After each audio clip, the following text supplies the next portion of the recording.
else.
pulled off one of the shocks of the round so far, beating top flight Leeds 3-0. In the Scottish Premiership, Rangers are 22 points clear at the top. They beat 10-man Aberdeen 2-1. From Sky News, I'm Georgina Campbell. Greatest Hits Radio. And now, the forerunner to Facebook, where your words tell 1,000 Instagrams. Use your phone for making that call. And get talking across the northeast, please. Because this is Night Owls with Alan Robson.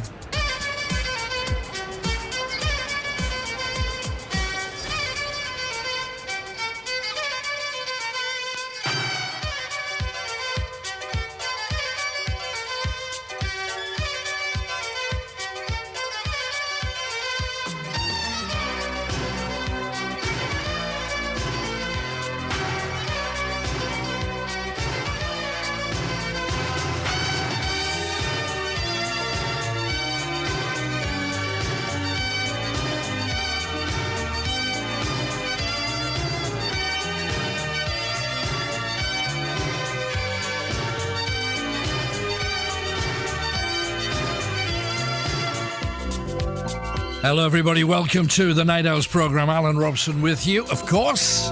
Greatest Hits Radio Northeast. Thank you for joining us. Oh, do we have a show for you tonight? Well, it's your show because you're going to choose what we talk about, of course. I will merely make suggestions that you will universally ignore. But at least I tried. Today we're starting with practical jokes. That is your challenge.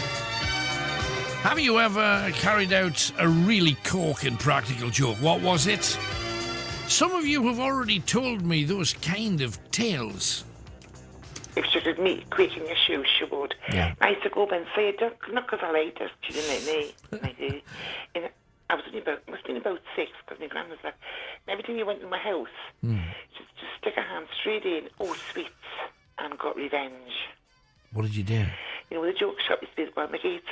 Uh-huh. You remember they looked like little jelly tots, but they were red hot. Oh, yes, I do. So I went with my mum. She says, what are you doing? I said, I'm buying some of them. She says, put your money away, I'll buy them, because she didn't like her either. Not many people did. So you plotted against her with your mum? Well, nobody liked her. Right.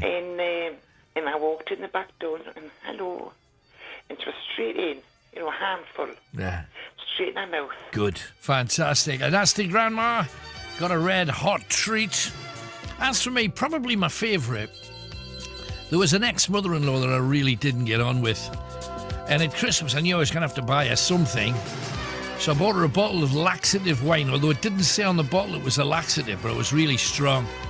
And she ended up, well, keeping the seat warm till well into the new year. Never told her. What's the best practical joke you have ever pulled? So what he decided to do was put some kind of small alarm on the back of my car. So when I pulled away, the wire come out and I was driving down the A19 with about 12 sirens going off on my car. That is pretty good, mate, in fairness. So were you looking around to see where the siren was coming from? Yes, there was no other cars that were coming near us on the road. There you go. So, practical jokes. There's millions that you probably do on a daily basis to friends and family, your kids, your parents. But when you're in the army, it takes it to a different level. I had to go and have a number 2. When I was on an exercise, and I had to, well, you go behind your lines and you dig a hole, as you're saying. Squatting a hole. Exactly. Well, I just squatted in the hole when the swines on the other side sent a very, very bright flare up. Oh. And everybody was laughing their heads off. I would imagine you probably got a round of applause from both sides there. Oh, yeah. I said, fantastic. Swines. How embarrassing. And I was talking to me mate sister. She says, well, that's bad. I says, it could have been worse. I says, if it had been today, could you imagine that? All over the internet with mobile phones. Absolutely. There you that go. was in the 70s, that. So tell us your practical joke stories, please do. Other things to talk about. Despite the last 2 lockdowns not working, and they admit they didn't work, otherwise we wouldn't have a third one, Boris says that all pubs and restaurants will be closed for about another 5 months. 5 months. What do you think about that? Do tell. Also, a doctor says that giving the COVID vaccine to the elderly will do nothing to stop the spread of it. So are they right to give them it in the first place? I don't know. I'd like your views, please. Homeschooling doesn't work. 15-year-old called Tony actually said that. He sent this in. Parents are too busy to do homeschooling properly. I have learned nothing while I've been at home. I've been playing computer games and watching the TV. Homeschooling.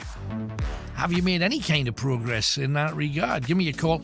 And if you are being homeschooled, you give me a ring too. Tell me, has it worked out for you? Are you doing good? Are you not? Do tell. Also, inhuman COVID rules are stopping families seeing very ill or even dying relatives. Surely that should have been changed by now. Coronavirus will never be eliminated, said a scientist. You're going to need to have a jab every year, which is brilliant for chemical companies who will make a fortune. And all of the rich people that invest in chemical companies, they're all going to be incredibly wealthy, doubling, trebling, and quadrupling however much they have in the bank at the present moment, while the rest of us slide down the toilet like a slow turd. There you go. So, like your view on all of that. Also, routine operations have now been delayed well over a year. Could be 2 to 3 years before you get a routine operation. What's your view on that? And why should they be if doctors and nurses take precautions? 0191 4883 188. A Durham woman fined for going for a walk. I thought the government said that you're okay to take exercise. Surely going for a walk is filed under exercise, isn't it? Another woman was arrested and fined for sitting on a park bench, getting the air. Good for you, you know. This is the land of the free, remember? I used to be. A mother has been quoted £1,200 by a local builder to get her kitchen transformed into her dream kitchen. She wanted it painting and tiles put on and this, that and the other.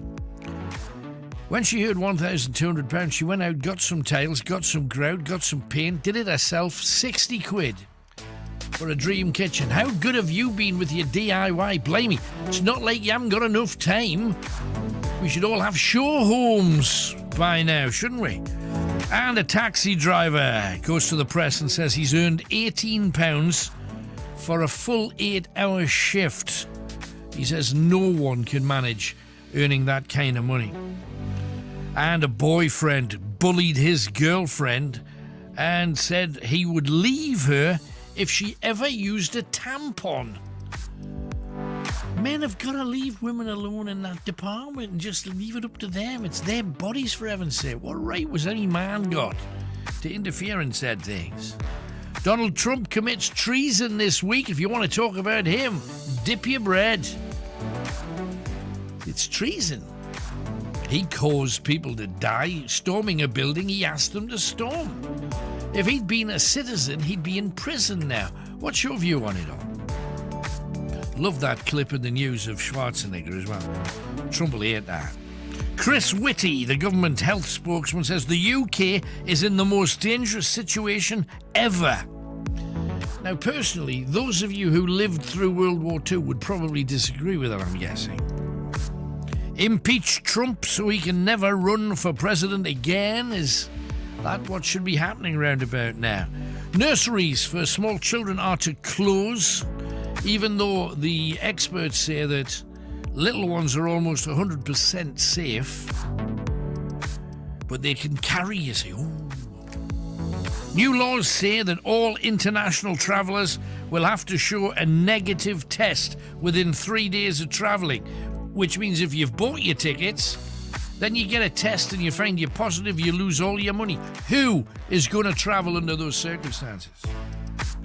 David Beckham released a whole load of pictures over Christmas of him and his family snuggling up and having a Christmas in a big house in the Cotswolds. Sounds lovely. Except the truth was, he and his whole family were in Florida at the theme parks. How do you explain that? Well, I suppose money. That'll do it. And also, everybody should have a full body checkup. You know who says? Private doctors. They say that they can do it for you. They give you 45 separate blood tests to test you for everything. They give you MRI scans. They check your eyes, check your ears, check your nose, check the back of your throat. And all they ask in return is £5,500. There you go. You'll be queuing up for that.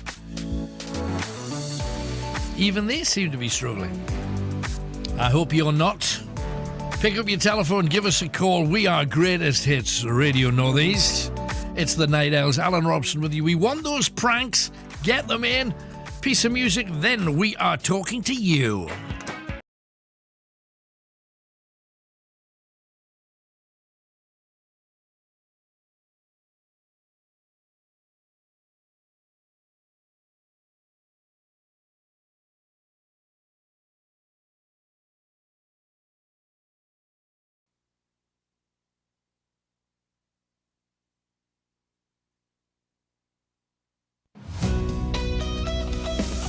The voice of the North. Alan Robson's Night Owls, the phone-in that gets you talking. Greatest Hits Radio. Thanks to everybody that sent in a hi, a hello, and all of that. There are a great many people from all over the world. Notice Serbia on there as well. A Spartan has contacted the show. Good to hear from you.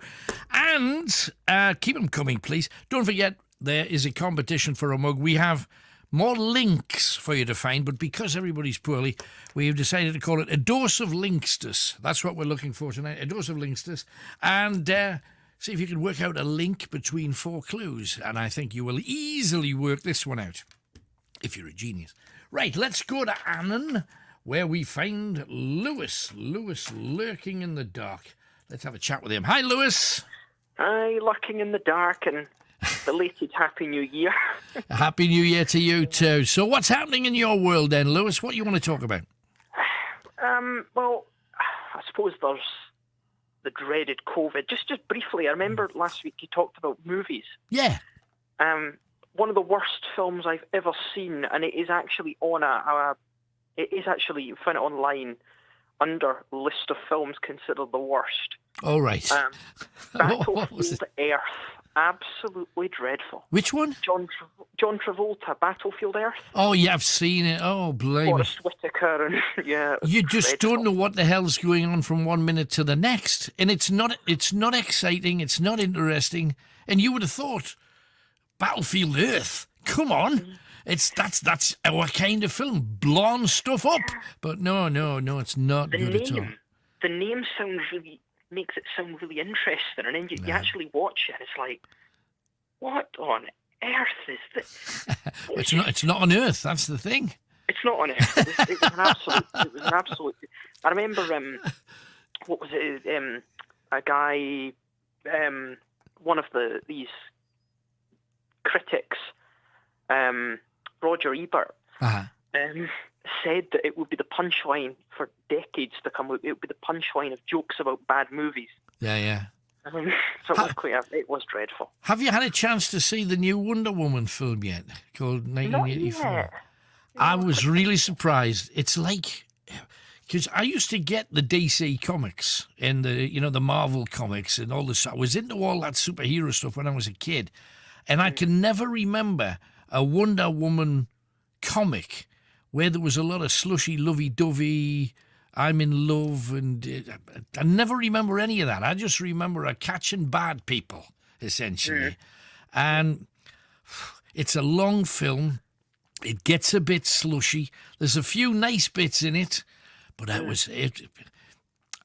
She's fabulous, and she looks amazing, but I still, even with her looking as good as she does, I still had to fail it under 2 hours I'll never get back in my life. And I was really disappointed because I thought the first Wonder Woman film was really good, really special. But this is the thing, we find ourselves watching any old crud because we're in the anything to stop us watching Judge Judy and Antiques Roadshow. Do you know what I mean? Yeah. Oh, come on. I don't mind saying I one of my guilty pleasures when I was off school or whatever was the Jeremy Kyle show. All right, yeah. But even he's gone now as well for a whole host of reasons. Yeah, I mean, it was unfortunate circumstances that took that off. But you just watch anything. I mean, that's just the way it goes. There's a lot of, and also every news program that you look at is an advert for COVID. It is. So you can't. The Donald Trump adventure in the middle of the week did distract us a little bit, but then you go straight back into, and now the next 15 minutes we're talking about COVID. Then we'll have 2 minutes of Trump, and then another 15 minutes of I cannot cope with that at all. I'd watch anything rather than that. You watch the news, and I mean, COVID is. I mean, it was expected, in my opinion. I say tried to get on last week, but I was going to say that I expected a full lockdown. It happened. We'd heard that it was coming in Scotland, certainly. Right. It's now meant that my studies, well, they were going to be online anyway, but I'm not returning to the campus immediately. Right. I'll study from home. My only slight worry there is, being blind, I have additional support needs. Sure. And it's just a little bit concerned about getting all that provided. I mean, I'm in contact with the uni to get it all sorted out. But let's hope it happens. I mean, you can only do what you can do. If they don't provide you with the necessary stuff to get through it, at least it's not your fault. I can see a lot of studies, and a lot of people now are talking about, well, we'll look at what you've done up till now. Well, over the last year, most people haven't done much at all because they haven't been able to. No, I mean, I remember when this all started back in March, it was such an inconvenient. I mean, I was luckier than some students. I mean, up in Scotland, I don't know if it's the same in England, but in Scotland, on a 4-year course, your first 2 years, your grades don't actually count towards your degree. Right. It's a case of just passing. Yeah. So I was lucky there, but I do know people that had dissertations to write, third-year students as well, and it must, because I was struggling to focus on. I'm usually someone who can focus quite well, but when this all started, it was really difficult to focus on what you were supposed to do. Yeah. I think, I mean, the way I think this needs to go is call it a month, maybe 6 weeks, see where we are. I mean, I can see, we've been told end of January. I can see it going beyond there. Yeah, me too. I don't think. Well, as soon as Boris has said pubs and restaurants could be closed for another 5 months. Now that's May, reopening in June. Most pubs, most restaurants will be out of business by then. Doesn't matter how many takeaways you spend. They've stopped people getting drinks to take away from bars, and drinks is where the money's at. It's not getting a cheese sandwich or a bun from behind the bar. That's not going to do it for them. I do feel bad actually for small businesses, and I remember last week there was a gentleman, I can't remember his name, the tattooist. Yeah. Well, there you go. What the hell do these people do? And you feel terrible for these business people who are gonna lose their businesses, and and a lot of them are in debt for the money that they've spent to set up in the first place. I mean, they're stuck between a rock and a hard place because it's between the economy and safety, and that's the problem with this. I mean, it's not. It's not it's not a thing that we've really had to live through. No. No, but also you see all of the free part of our society, and we've always been a free society, has gone. We're not free to do anything, anywhere, anytime, anymore. And that's scary, because if under normal circumstances, even if there was a pandemic, if you were a shop or a store, you would take care, but you'd get on with your business. Everything wouldn't stop. People would not be locked behind their own front door, unable to go out without fear of the police arresting you and giving you £1,000 fine, which, let's face it, with people losing their jobs, that's the last thing you're going to want. Yeah. So it's a pickle, and I would never have believed, not in a million years, that the people of Britain would just surrender in a way that they have to this. I understand it's a pandemic. I understand we've got to do what we're told, but we're not used to that. No. And it's still a shock, I think, for everybody, what's going on. But it's the other things that we're hearing that alarm me even more. Another 5 months, and then we'll see where we are. Well, as I say, businesses cannot hang on 5 months. You know, it's bad enough now. People have lost their job. They're on furlough, and everybody knows what happened the last time furlough ended.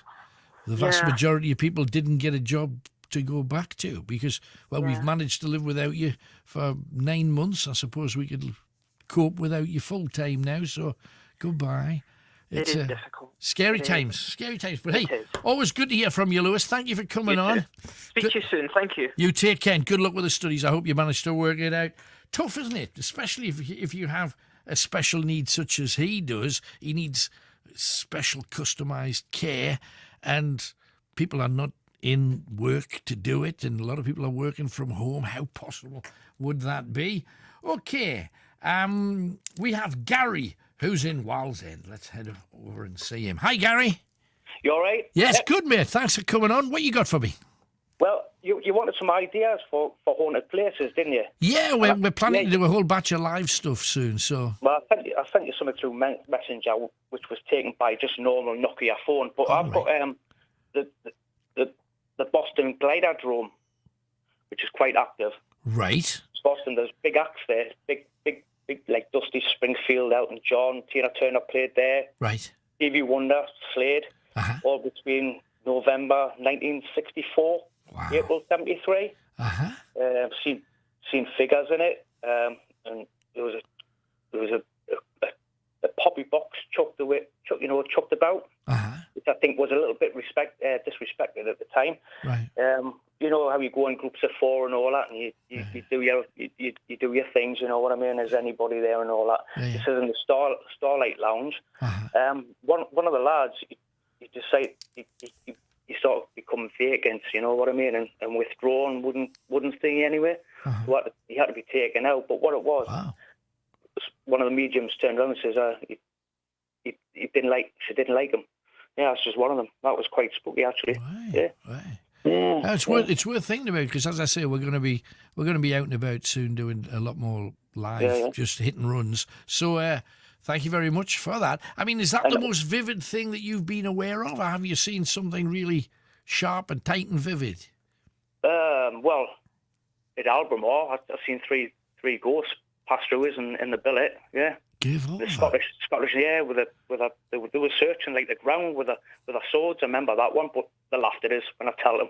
You know what I mean? Well, I mean, yeah. If you're there with a whole batch of squaddies, they're going to rip the mickey out. I'm guessing. But Albemarle Barracks, that's just to the north of the city. And what were they dressed like? These? You say Scots? Were they kilted? Well, they were kilted. Yeah. Wow. They just walked through it. They worked through it. So I thought it was somebody going through the bags or something like that. Got in. And anyway, I've seen three spooks, and whatever, mate, whatever.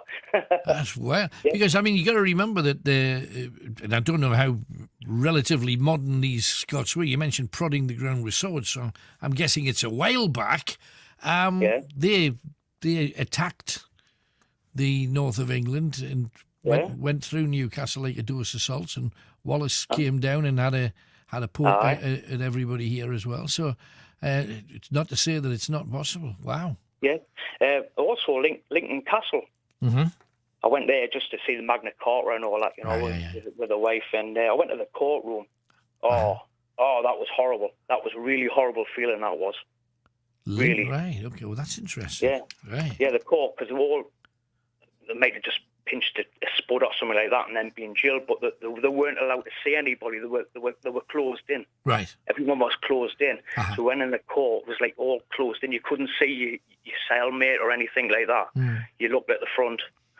yeah, I drove quite a few people mad, actually. It's funny because the Lincoln Castle has something in common with Bamborough Castle up in Northumberland, because the way that some prisoners were housed, if it was a crime, your standard crime, cells, nasty, usually a lot of people kind of mixed in together, jammed into cells, like 30 in a cell made for 5 kind of thing.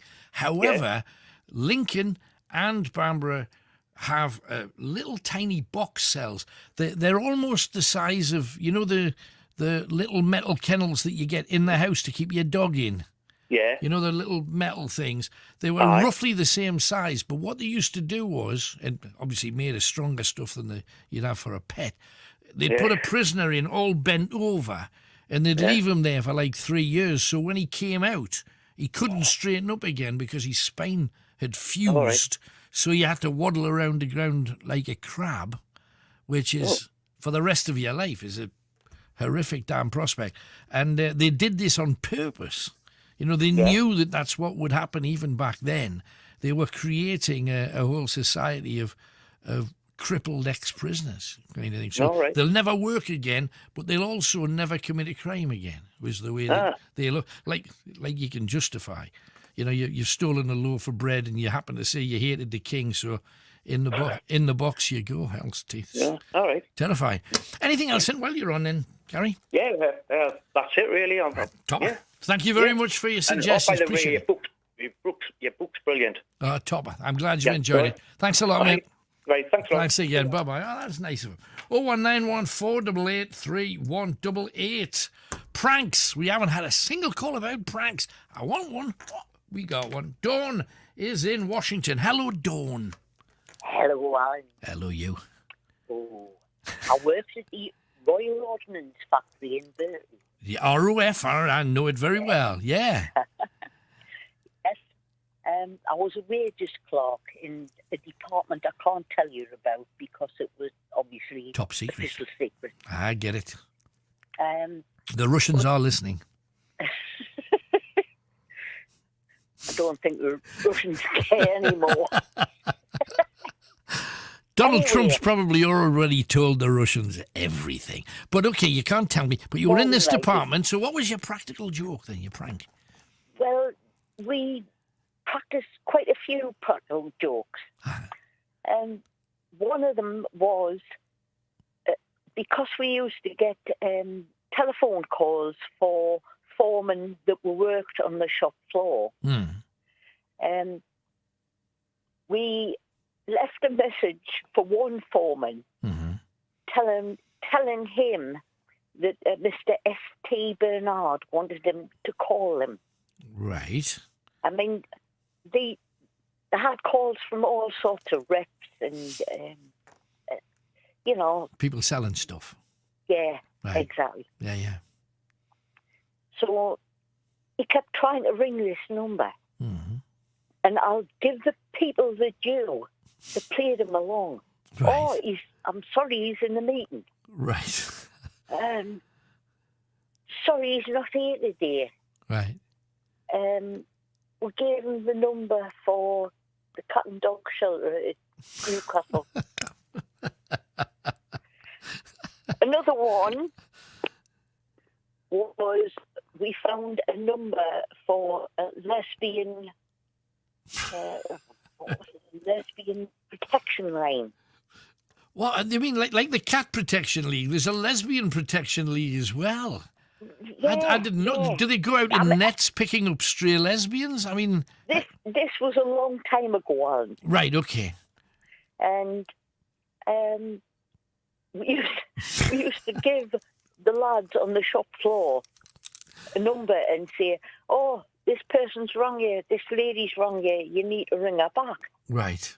And they used to go out to the phone box because they had to pay, put the money into the phone box, etc. Yeah. And phone, and then they came back in and... Fabulous. They came up to us and said, what did you do that for? Just because they're embarrassed once they realise who they're ringing. We've had a couple of people sending things in that, these tannoys they've got in supermarkets, there's a spillage on aisle 4. You know, all that thing that you hear when you go into a supermarket. Yes, we And have them. Eddie says that when Star Wars first came out, he rang his local supermarket and asked for he said, my 2 best friends are lost somewhere in the shop. I can't find them. It's Luke Skywalker and Han Solo. And the woman went on the tannoy. She obviously hadn't seen the film at this point and went, could Luke Skywalker and Han, which is brilliant. That is fairly clever. You got away with it. Anything else while you're on then, Dawn? Well, I'm afraid our telephonists were a lot cleverer than that. Right. Yeah, I can imagine. Hey, well, good stuff. Thanks for calling, Dawn. All the best, darling. I hope you're well. All the best to you. Oh, and by the way, yeah. Alan, Uh-huh. Ricky is in full remission at the moment. Oh, that's from his fantastic. cancer, but he's never going to be cured.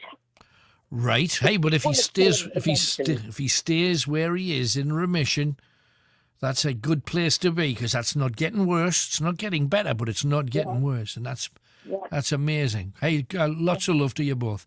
Thanks again, Dawn. Love to you, Alan. Thank you. Take care. Oh, bless. Right. Easter has sent in a little message just to confirm, that my mother's picking up and doing well too. You see, Mary, get well soon. We want you not just well, but very well.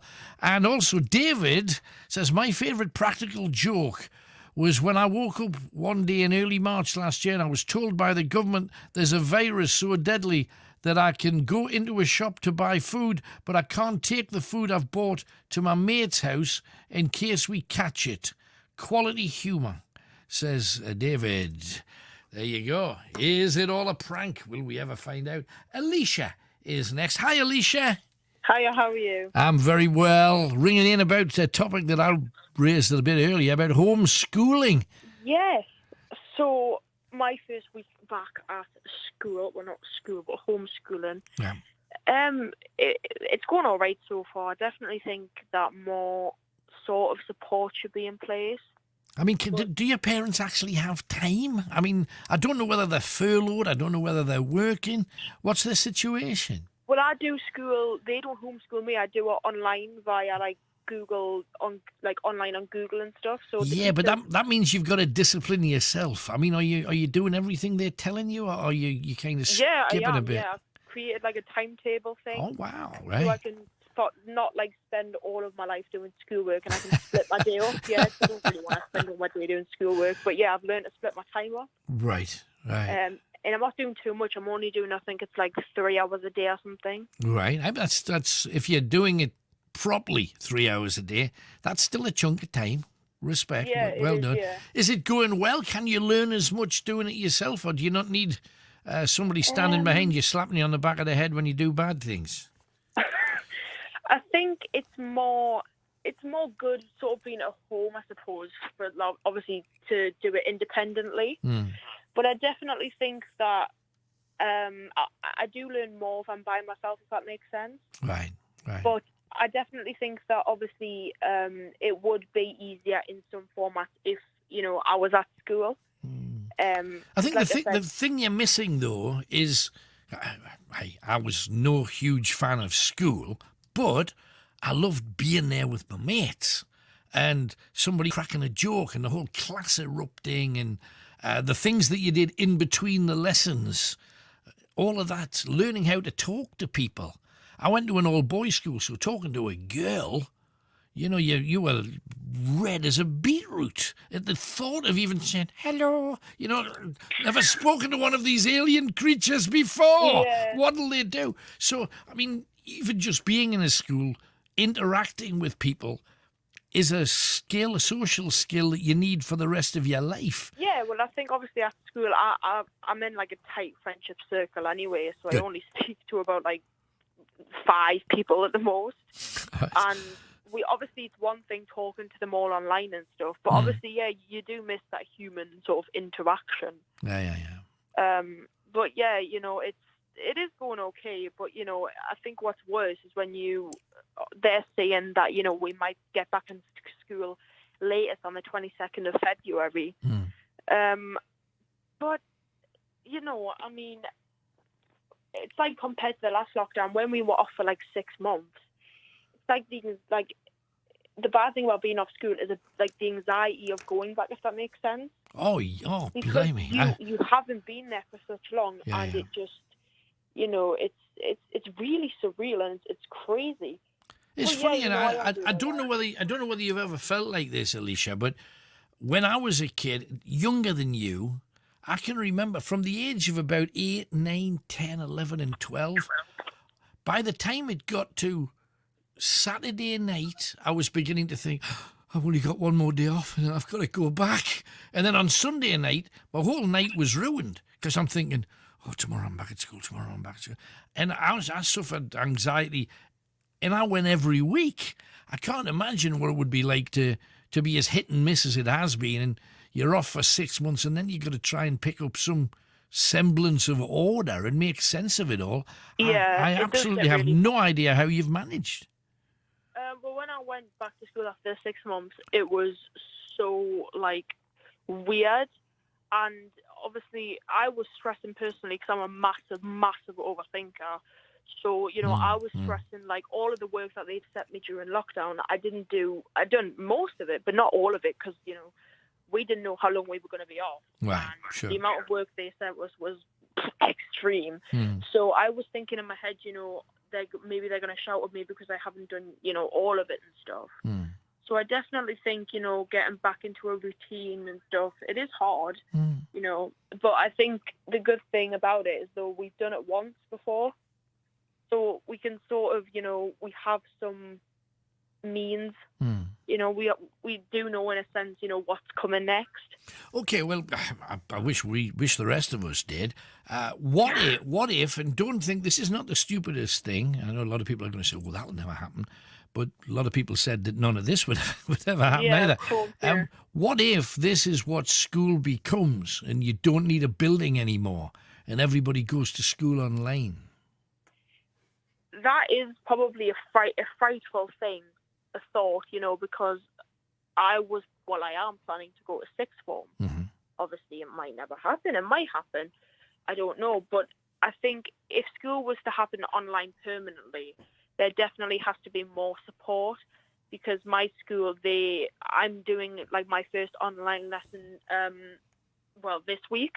Right. And we've never done any online lessons. They've always been really, they've always been sort of, you know, I don't know what the word is, like. Well, they set you something and then you go off and you do it rather than. They've been reluctant to do online lessons. Right.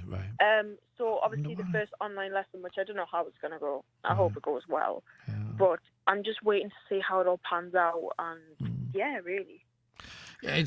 We're living in interesting, but I think terrifying times, because all of 90% of everything we took for granted, we can't take for granted anymore, and that's a scary place to be. But your education is vital.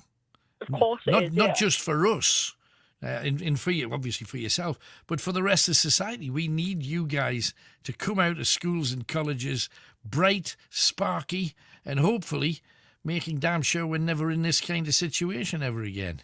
Yeah, and for the next generation as well. I mean, I really fear for them, honestly. Yeah. I don't blame you. know. Alicia, brilliant as always. Thank you for coming on. Great to hear from you. Thank you very much. Thanks, and good luck with the live lesson. You have to come back and tell us how it goes. I will. Thank All you right, very look much. forward to it. Bye-bye. Alicia, there in Newcastle upon the Tyne. And just before we go into our next caller, who's Carol in Northumberland, she's got a bit of a ghosty thing for us. I thought we would have a chat with Mark. This fits in quite nicely with Carol's call. Marty Pellaw from Wet, Wet, Wet, talking about his spooky experience. Have you ever seen a ghost or had a strange spooky experience of any kind? Well, I'd like to think there's a wee bit of that goes on, and it's only good ones that I think I've been lucky enough to see. Yeah. Trick of the light, or you know, I've been lucky enough to have some very old houses and throughout my life, and and been part of that. And I'd like to think I always think that, if it's a happy home and a lot of good things have happened in that house, and then you definitely feel a sense of something. Yeah. And that goes for the other side of the coin as well. No, absolutely.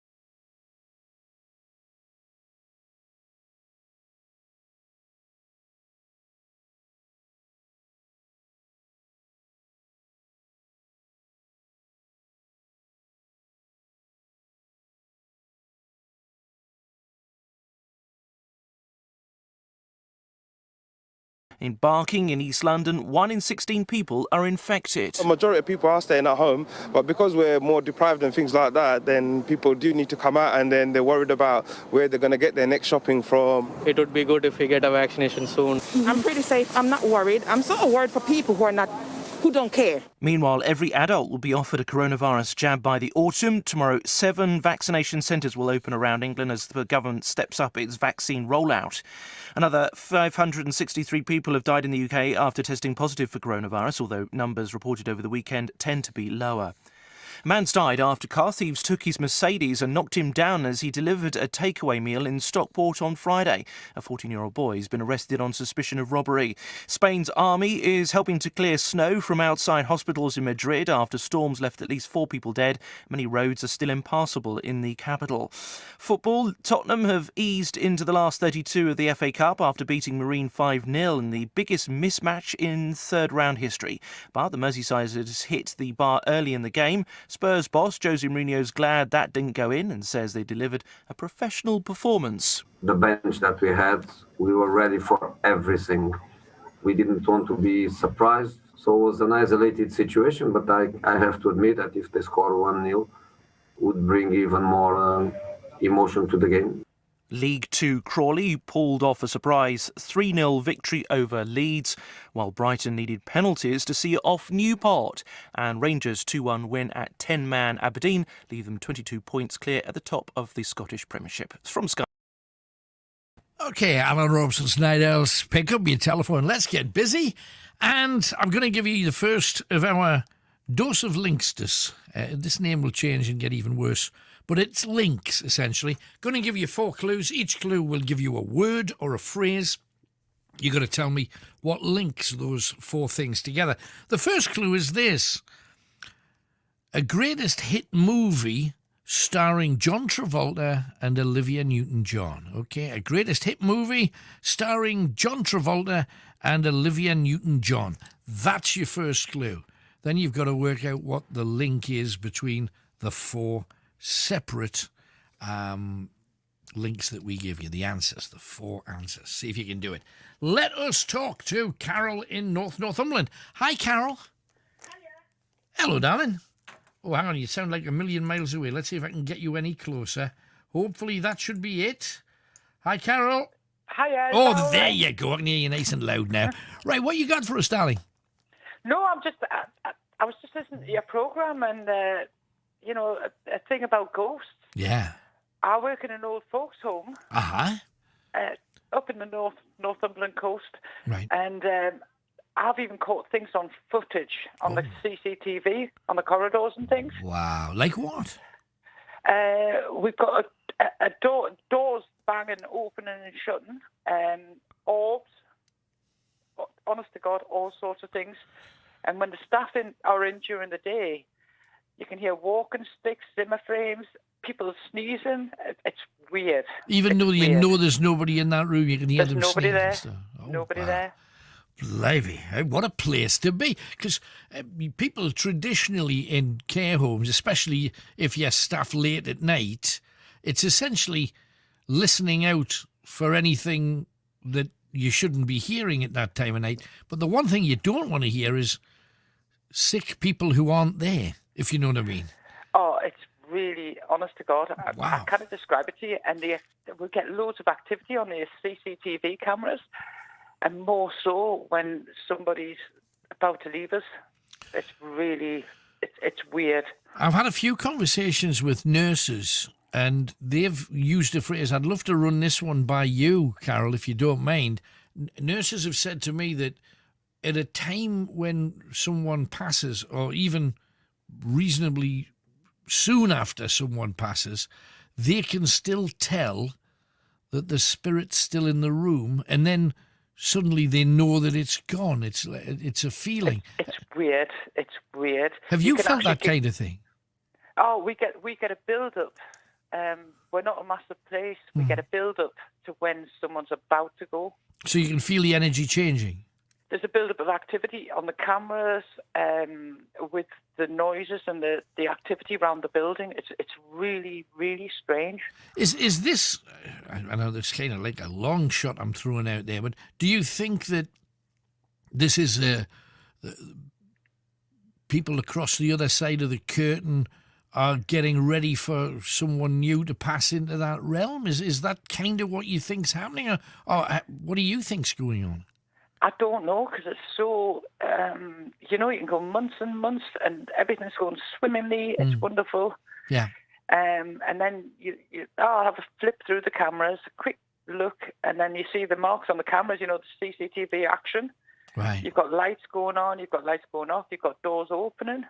It is really strange. So what do you do when you see that? Do you then have a walk up, or do you just say, "Oh, I'll leave that for an hour, and then I'll have a look"?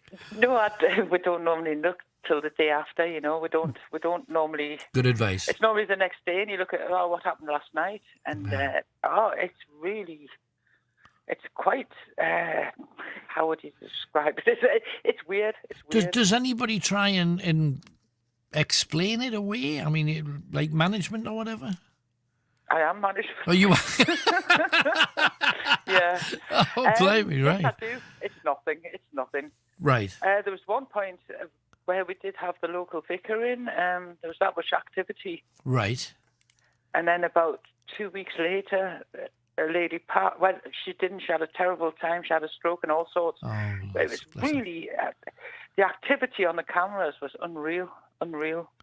Do you know, years ago, and I mentioned this on a radio show many, many moons ago, one of the most amazing things that I've ever been sent, there was a woman who said that she could sense and feel energy. And I said, okay, because a lot of people have said that to me in the past, "Oh, I'm a ghost hunter, I can sense this and I can sense that." And I've never been particularly good at it. I'm not, I can't hear the dead. I can't normally see anything. I'm just an ordinary bloke trying to see cool things if I can. But this person said to me, "Look, I'll give you an example. There's a woman down our street who the doctors have only given a day or so to live, and I'll prove it to you." And this was on an email, so I didn't even reply to it. I just said, okay, not thinking for a second that I'd get anything back from this. But, well, the following day, she sent a picture taken from her front window, and you could see her front garden, and you could see another house a little bit, well, across the street and down probably 2. And she said, that's the house where the lady is. And it was a very clear picture. And she said, I'm going to take a picture of that house every day until the lady passes. So every day, because she was due to go any day soon. So for about 4 days, I got very similar photographs of this woman's house. Right. And then finally, on the 5th day, I got another picture. And I'm not even sure how you could fake it, if you were trying to fake it. She said, the lady passed last night, and then she sent the 5th photograph, and you could see out of her window, you could see her window clearly, but outside the window, you could not see the house down the street for little tiny circles. Now, you could see orbs or whatever the hell it was. This wasn't one orb then. This would be 1,000,000 orbs, and it was like fog. You couldn't see through it. All you could see was thousands of these little circular things. And she sent four pictures, and all of the orby things were in different shapes, but in front of the house. She sent me one the following day, and there was nothing there at all. And you think, oh, well, hang on. Does that mean that when someone passes, maybe there's an explosion of some kind of energy, but I didn't know you could photograph it, you know, or capture it in that kind of way? You can. It's weird.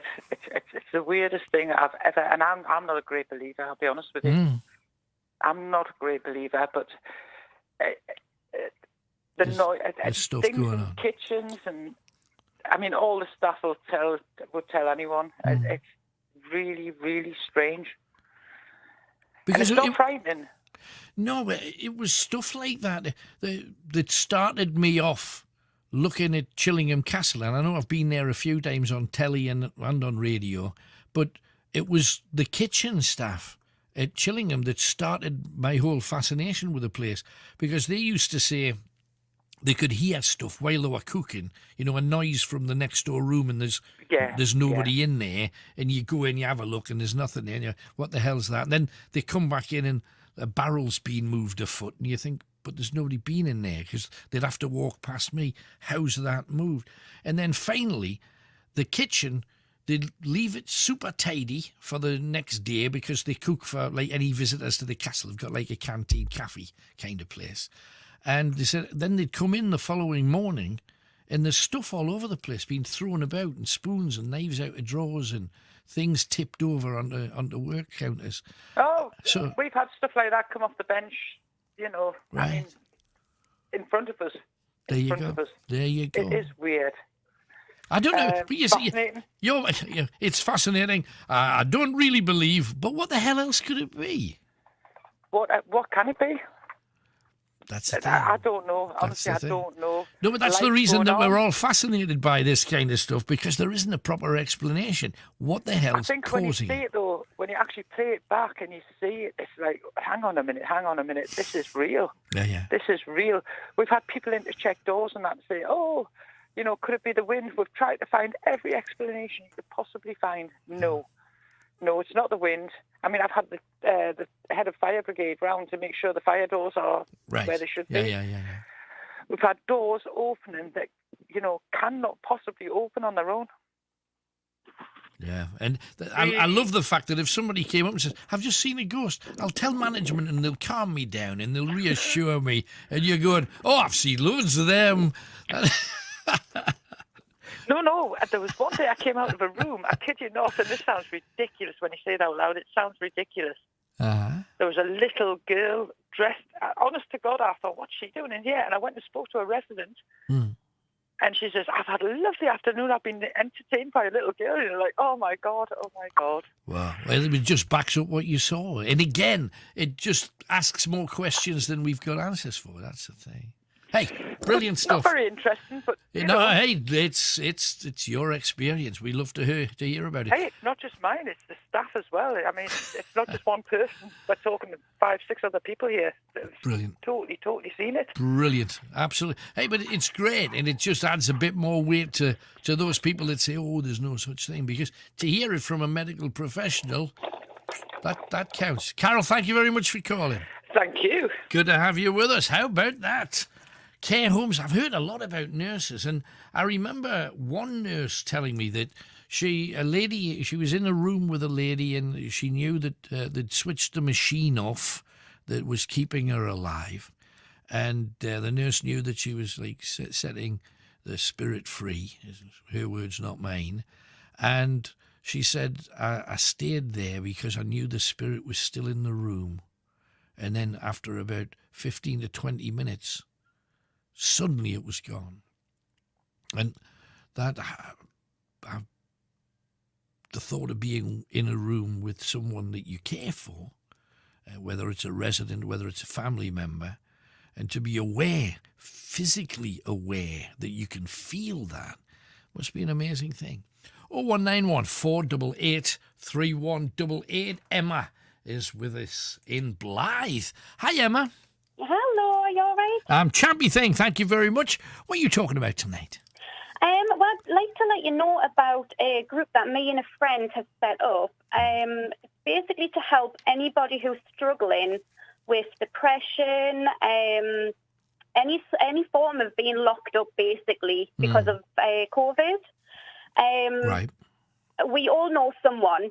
Everyone knows someone who has been affected by depression, whether it's they've actually taken it to the point where they've committed suicide or attempted it. So we just wanted everyone to know that there are people out there who can help. Right, so who are you guys, though? Because obviously people don't know who you are. Yeah, sorry, I'm just delving straight in there, aren't I? just ring me. I've got a quiet afternoon. No, but I mean, who are you guys? Right, so our group on Facebook is called, oh God, do you know what it is? You've gone completely weird. Not like the concentration there. Hang on, I'll just look to see what we're called. Right, I knew you would do this to it. I knew you would. I've got it all written down as well. Right, so we're called Lockdown Support. Oh, there you go. Come on, it wasn't even that tricky. Lockdown honestly. Support, right? Right, so we're called Lockdown Support. And basically what we do is we're just two normal people. We've either dealt with depression ourselves, or we've dealt with suicide or anything like that.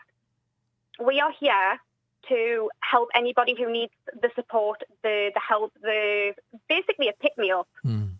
We have so many people already backing us. I've got to literally do a thank you. I've got the lady's name written down, and I know she's listening. She's called Michelle Newman. Right. And she's based in Kent. She deals with children who have been sexually abused. Oh, blimey, right. So, it goes a lot deeper than a lot of people actually realise. But, I mean, in your case, you've had problems in that regard, and you've experienced either with yourself or family members. Yeah. For you, and I know I'm trying not to generalise, but for people that have those kind of issues, why is it? Because you would think, okay, they're on their own, but they're safe. They're hopefully not at risk, or they're less at risk because of where they are. Why do they particularly suffer during a time like this? Because you would think, well, everybody's in the same boat. Why do they feel more isolated than most? So someone who's got depression already are in themselves. Like, they don't talk to people. They already are secluded because of their own minds. Right. So putting them inside a lockdown situation where they aren't allowed to mingle with other people, they aren't allowed to see family, friends, that sort of thing, it makes them even worse. So the suicide numbers have gone up dramatically since even the first lockdown. I bet. And like, again, we all know someone who's either attempted it or has actually gone through it, or you can't believe that they are capable of doing that. Yeah. So what we're doing is we have gotten in touch with loads of companies, councils, schools, all sorts of places to get them back on us. And what we are all doing as a huge community, well, I can't really say we're doing as a community. We're wanting it to be the whole of the UK. Right. So we want to try and get Ireland in, Wales, everywhere. Right. All involved in this group. And what we're doing is we're running workshops. So we're hoping to get cooking classes up and running, where we're going to be doing them all live. So if we have any cooks out there, please get in touch with us. Right. We're running art and craft shows to get children involved as well. So it's not just for people of a certain age. Everybody can join it. We're going to do exercise classes. We've got people going to come on and do motivational speaking, just to try and get everyone getting up, involved, get their clothes on, get them doing something throughout the day instead of just sitting and thinking about how festering, bad they are feeling. Yeah. We are also in the middle of sorting out a comedy night. Oh, great. So, yeah, we're pleading for all comedians to get in touch with us, so we can set up one night, even if it's just one night a month, where they can all go on at a time stated for them, and they can just make everyone laugh. Because obviously we can't do where you can go into pubs and do like Sure. comedian nights and that there now. Yeah. So we just want everyone to come together as a community to basically help everyone. It sounds fantastic. So give us the name again if you can still remember it. So it's called Lockdown Support, and I'm Emma Ord. That's brilliant. Hey, I hope it works well for everybody, and thanks for what you're doing, Emma. It sounds Thank great. you so much. Thank you, Dan. Take it easy. Thanks, Bye-bye. bye. There you go. Lockdown support, if you're looking for it on Facebook. Getting a lot of messages. David has said a few things. One was quite rude. Let me read that one out. Caught two of my friends in a phone box the other day trying to ring each other. Oh, no, that's just dirty. And also, he says, just a few seconds ago, we're in lockdown because of the government, not COVID-19, because that is not what they're saying that it is. There you go. And Mad Dog McNair says, seen this and hope you can read it out. It's so true. If they cancel the rest of the school year, students would miss approximately 13 weeks of education. Many people are concerned about students falling behind because of this. They may fall behind when it comes to classroom education, but fall behind who? What if instead of falling behind, the group of kids are advanced because of this? What if they have more empathy, they enjoy family connections, they can be more creative, entertain themselves, love to read, they love to express themselves in writing? What if they enjoy the simple things like their own garden, sitting near a window in the quiet? What if they notice birds and the dates, the different flowers emerge, and the calming renewal of a gentle rain shower? What if they learn to ride a bike, play a board game? What if this generation are the ones to learn to cook, organise their space, do their laundry, keep a well-run home, do simple crafts, learn to bake, climb a tree, play without a screen? What if they learn to understand the value of money, what's important, and to live with less? What if they learn to plan shopping trips and meals at home? What if they learn the value of eating together as a family and finding the good to share in the small delights of every day? What if they learn to just be, to be more resilient, to be content? What if they're the ones to place great value on our teachers and educational professionals, librarians, public servants, and the previously invisible essential support workers like truck drivers, grocers, logistics, healthcare workers, and their supporting staff, just to name a few of the millions taking care of us right now while we're sheltered in place? What if these children, among them a great leader emerges, who had the benefit of a slower pace and a simpler life to truly learn what really matters in this life? So what if they're not falling behind? What if they're falling ahead? Lovely stuff, Mad Dog McNair. Thank you for that. Let's talk to a superstar. Dougie from Travis is a pal. And I went through all of his songs, taking the mickey out of all of them, and this is one of the tunes we discussed. It's all your fault. I hope you realise that. Well, this is what I thought. This is why I've never been able to catch up with you since. Are you happy to take the blame? Oh, all right then. Why does it always rain on me? Have you ever wet yourself? I'm trying to think. I think I must have done when I was wee, but not as a grown-up. Right. Not as an adult. I can't remember. I can't remember. Wasn't a wet patch in that gutter, was there, Dougie? No, strangely enough, not. Good on you.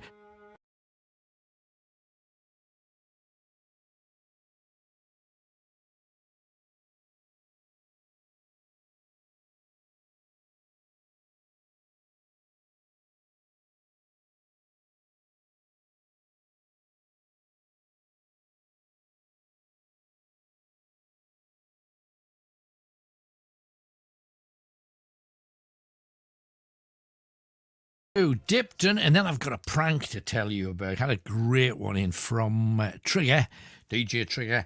I'll tell you more about that in a second. Here's Lisa, though, in Dipton. Hi, Lisa. Hiya, Alan. How are you doing? I'm all right, thank you kindly. What's your story tonight? I was phoning about the lockdown. It was like from last week's show. Right. And I thought, well, this lockdown is, it should have happened ages ago. It should have been done when the R number went up the first time, Right. Boris said that as soon as that went up, they would go straight back into lockdown, and they didn't do it, did they? No, but we've had 2 lockdowns. Neither of them have worked. Why should the third one work? Well, nobody's saying it is going to work, to be honest with you. I mean, the way things are going, unless, I mean, we're all preying on these injections, aren't we? You know, hoping that, you know, these are going to save the day, you know. Do you think everybody will have it, though? Well, I would have it. Right. I definitely would. But you see, you would have it, and then 12 weeks later you'd have another one. Although ideally they want you to have it within a fortnight, but they can't do that because too many people need it. So yeah, it's 12 weeks, and they're not sure whether that'll see you through for the year because of the 12 weeks. But they say Corona's going to stay with us forever now. You're going to have these 2 injections every year. So presumably, do you also have a flu injection? No, I don't. No, my husband had been offered one this first time this year, right? And he took it. He got the fluid injection. But I think, you know, something's better than nothing. I mean, it's like you say, you're supposed to have the 2 injections, aren't you? But 1 injection, 2 injections, you don't know if it's going to work or not. But you think, well, something's got to work. And if you don't try these things, don't you? You know. Well, yeah, just prog ears. Let's have a chance. It's like the lottery. Hoi one in there. Go on. Hoi one in. Yes, exactly. Well, if we don't take them, we'll never know, will we? So it's a case of where you know, it's better the devil you know, isn't it? Really. Do you think? Okay, let's say that because they're rolling this out and they're starting with older people, and then they're moving down through the ranks until presumably everybody can get it round about August. They're saying. Yeah. Does that mean we're locked down till August? Or what do you think? No, I don't think we'll be locked down that long. Sometimes, like you say, it's the economy, isn't it? Well, we haven't got one at the minute, I don't think. No, we haven't. No, I know the way things are going, we're not going to have nothing. We're going to be in a bit of a state. No, I don't think it can be in a lockdown that long. Surely, I mean, they're talking about May, aren't they? Which would be 1 year, 2 months. That's for a virus. And even the doctor, one of the doctors that discovered Ebola years ago said, oh, but there's dozens of viruses far worse than corona. Do we lock down for them too? Yeah, it's true. But what can you do? You've just got to live your life and hope that, you know, something else doesn't come along, you know. But you can't keep living your life like that, can you? It's just the whole lockdown thing. Because as soon as you lock down, everything stops and all the things that we're used to goes away. Here's the thing, just to ask you, let's say from tomorrow, theatres were open, football stadiums, rugby, cricket, all the sporty things are open, comedy clubs, restaurants, pubs, and the government says, we can't guarantee that you're not going to catch something if you go to these places. Just be careful. Don't take any crazy chances. Yeah. And good luck. Would that be better or worse than a lockdown, in your opinion? What do you think? I think it would be worse, wouldn't it? It would be worse because, I mean, to be honest with you, I'm scared to go out now, never mind, you know. If they said just open the doors and said, like, just go out, go and live your life, that kind of thing. It's like a brainwash sort of thing, isn't it? It's the kind of thing you step out that door and live your life. Or every day for months they've scared us, and I mean to the degree of counting down how many people die. They've never, even during the war, they didn't do that. They didn't do that in wartime because they wanted everybody's spirits to be lifted. Now, for whatever reason, they don't want anybody's spirits to be lifted. They want to keep everybody in that scared place, so they do as they're told. Now, I'm not saying that that's a bad thing. It might. It's just the way they're handling it. A lot of people do think it's a bad thing, and they're arresting people for sitting on a park bench. Oh no, that's absolutely ridiculous. That isn't it? I just see unnecessary excesses here, and I can't understand how merry Britain can find itself in the situation that it's at the present time. I know what you're saying about it being all down and doom and gloom and all that kind of thing, but I mean, people aren't listening about this lockdown, are they? I mean, I was walking down the street the other day with my husband, and there was cars going excessively one after the other, and you wouldn't have thought you were in a lockdown. Right. You really wouldn't. No, I mean, I how remember many the people first actually- the first lockdown. You went out on the roads and you're thinking, "Oh, there's another car, but it's a mile away." There's no Yeah. such thing as a traffic jam. Go to any supermarket now, and it's chocker. Exactly. Yeah, it is. Yeah. But it's everywhere, isn't it? It's not just like it's not. It's not the up odd and down one. the country. Yeah, Yeah. it's up and down the country. It's madness. But do you not I think just that can't understand it. do you not think the whole supermarket thing is because we've got nothing else to do, so let's go to a supermarket and entertain ourselves for an hour because the other 23 hours we're going to be staring at the same walls? Yeah, I think there's know, a bit of that there, isn't there? Well, it is, isn't it? It's like you say, but I mean, they're trying to find things to entertain you, but I mean, do they really need to go? Do they? I mean, they've got the family there, they've got the children there. Hopefully, they've got things to do, things that need to be done in the house. You know, do they really need to go and just go and get a video or a DVD that they could have done any other time? Do you know what I mean? I think you'll find that loads of people say, "I've watched them all to death. It's been all year. I've had all my DVDs out. I've watched the telly." And then you look at each other and you go, "We could do with a pint of milk. Get your coat on." It's like just anything to break the monotony of it. And I'm not saying that that's right or wrong. Just it's what people are doing. It's just pure madness. It is. I'm going to pop out to get some petrol. And it's I'll like, be going out for a pint more like it. but you've got half a tank. What are you? Got to get out of here just to get it. But now, if you're going to get stopped by police for driving around, and people question you as to where you're going and stuff. But it's not actually the law, is it? I mean, not really. I mean, if they're advised not for you to go out and all this kind of thing. But and then you've got the police saying that it's not their job. It's not the law. It's not their job. Yeah. You know. Yeah. I mean, they're only human at the end of the day, aren't the police? Sure. And I mean, they're bound to be as scared as what we are, to be honest. I just don't understand how they could justify putting a woman in handcuffs for sitting on a park bench. No. I can't No, you get away cannot. with that at all. I'm sorry. No, but it's like having guns, isn't it? Police having guns. You'll always have the ones a bit trigger happy than the rest. So you know what I mean? So you'd rather they didn't have it. You know what I mean? Blimey, I'm just thinking, Lisa's going to get them shot now. Bells, bad enough they're getting us stopped. I know. No, but you're frightened by it. And when will you feel safe enough to go out then? I mean, when will you know that it's your time? Well, I don't know. I mean, I honestly don't know, to be honest. I mean, we do the bare minimum. We go out to the shop to get our groceries. We go to a local shops. We've got my husband's mother and father just live up the street from us, so we pop into them if they need anything. Right. But it's the bare minimum. And I mean, until I think the only way I would feel safe is if I got the injection. You know, the vaccine. Okay. To be honest with you, because I think, well, like you say, the injection is better than nothing. Right. So therefore, because we're hearing that they did a survey for nurses, and it said that they might be forced to get the injection because something like 60% of nurses didn't want it. They either didn't trust it or, they hadn't had the right amount of time to... I don't think they should be forced into having it, mind. I don't you think see- anybody should be forced into it. But what they're also saying is that if ever you want to travel abroad, you've got to get a test before you can go. So you would never have a holiday again unless you do what the government tell you.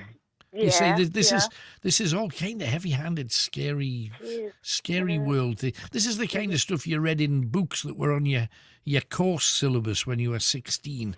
Well, that's right. Like 1984 and George Orwell and stuff. But anyway, that's where we are, and I just hope that we're free of it soon so you can get out of your prison cell, lass. Well, that's right. Yeah, we just want it to be over with, don't we? And I'm sure everybody else feels the same way. For sure.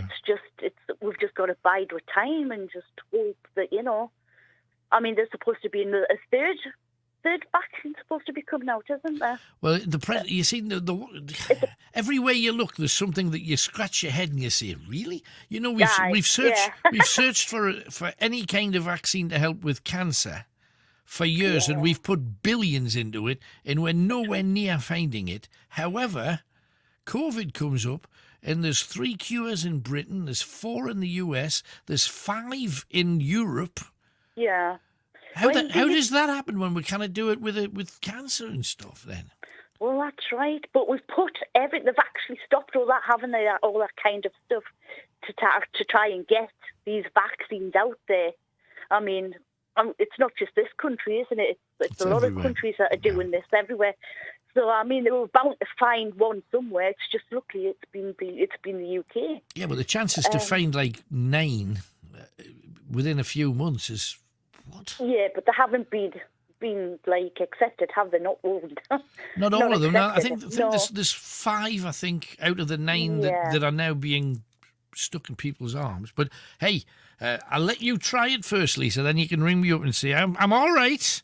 It's all right, my arm's just dropped off. I'm still walking. That's champion. Hey, good to hear from you, Lisa. All the best, Alan. Thank you. Thanks. Thank you, Alan. Take care. Bye-bye. There's Lisa. Now, she's been scared, and you can't blame her because that's precisely the nature of the message that we've been sent. You should be scared. According to, what's his name, Chris Whitty, the UK is in the most dangerous situation ever. Yeah, forget the Black Death, nothing. Forget World War II, nothing. This is serious stuff. This is the worst ever. Yeah. So you got to do what you're told. Okay? Behave yourself. 0191 488 3188. Talking about ghosts and pranks, we've got a pranker. Or does it just rhyme with that? Anyway, we got him coming on in a second. Ryan from Sunderland. But first, DJ Trigg says, the worst prank I ever did, I was at a mate's house one day, and he wanted me to wind up his ex-wife by ringing her up and pretending that she was on a radio station. And if she said the certain phrase, she would win $5,000. She used the phrase, I told her she'd won, and then hung up. Now, after 5 minutes of laughter, the phone went. It was her telling my mate, her ex, how she'd just won $5,000 on a radio show. Now, feeling a bit bad that the prank had gone wrong, he admitted, the idiot, he admitted to her on the phone it was a prank. She was furious and she hung up. 10 minutes later, there was a knock at the door. My mate opened it. His ex was standing there, furious. She plonked him one right on the nose, then walked away. Hence, since then, I've stopped doing pranks for people. All the best. Great show as always. DJ Trigg. Thanks, Trigg. That's horrific. We've also had a couple of people. I've had 3 of these emails. It's the stunt, the lottery ticket win stunt. You know, you get the lottery ticket from the week before and you tape the result where they give the numbers out, and you can't do it now because you had to use a VHS tape. You taped the previous week, but you put it on as if it was this week. So you had all the right numbers, and you'd say to your partner, hey, would you just check the lottery? Here's the numbers. I've just got a good feeling. And she'd win the lottery and go absolutely crazy. And then 10 minutes later, you would say, it was a practical joke, I just taped it.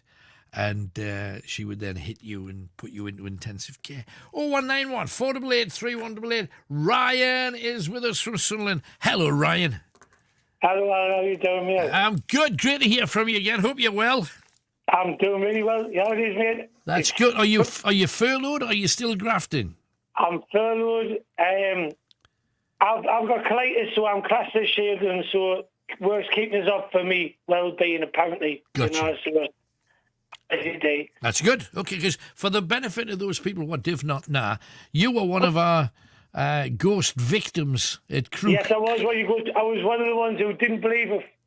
You didn't believe it. A thing that would ever be done until the day I spent at Crook Hall, and it was a different experience.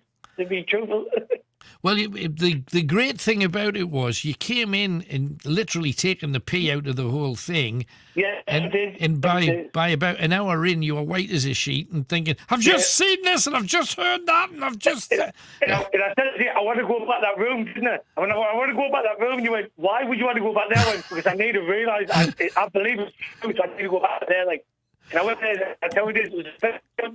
But I left there that day, didn't I? I said to you, thank you very much. I love it.